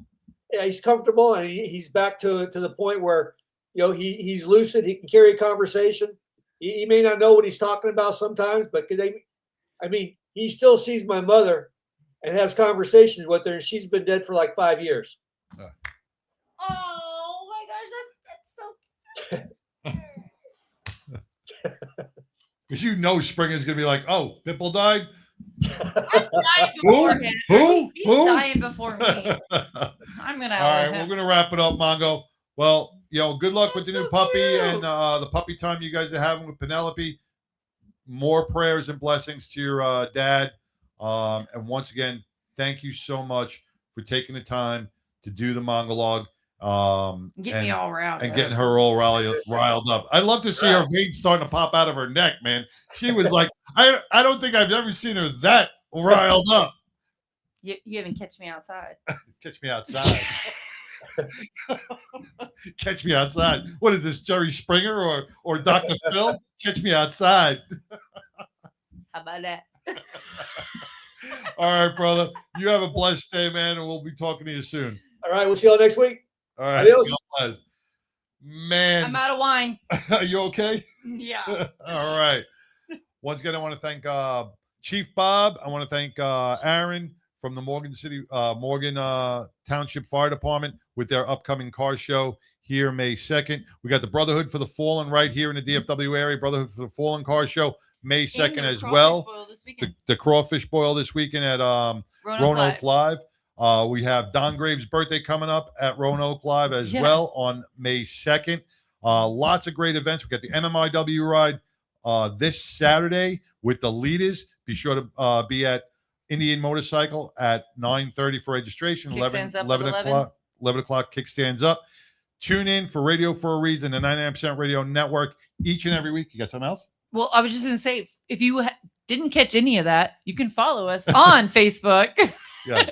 YouTube. 99% Radio and the Betting Buddies. I share everything that the 99 does. So if you want to follow anything in the updates and all the events coming up for the next 6 months, follow us. Yeah. And if you have an event coming up, if you have a special thing going on that you want to give back to the community, reach out to either Pitbull or myself, and we will make sure that we are able to get it out there for you. Until next week, man, stay blessed, stay kind, and stay well. Don't be a dick.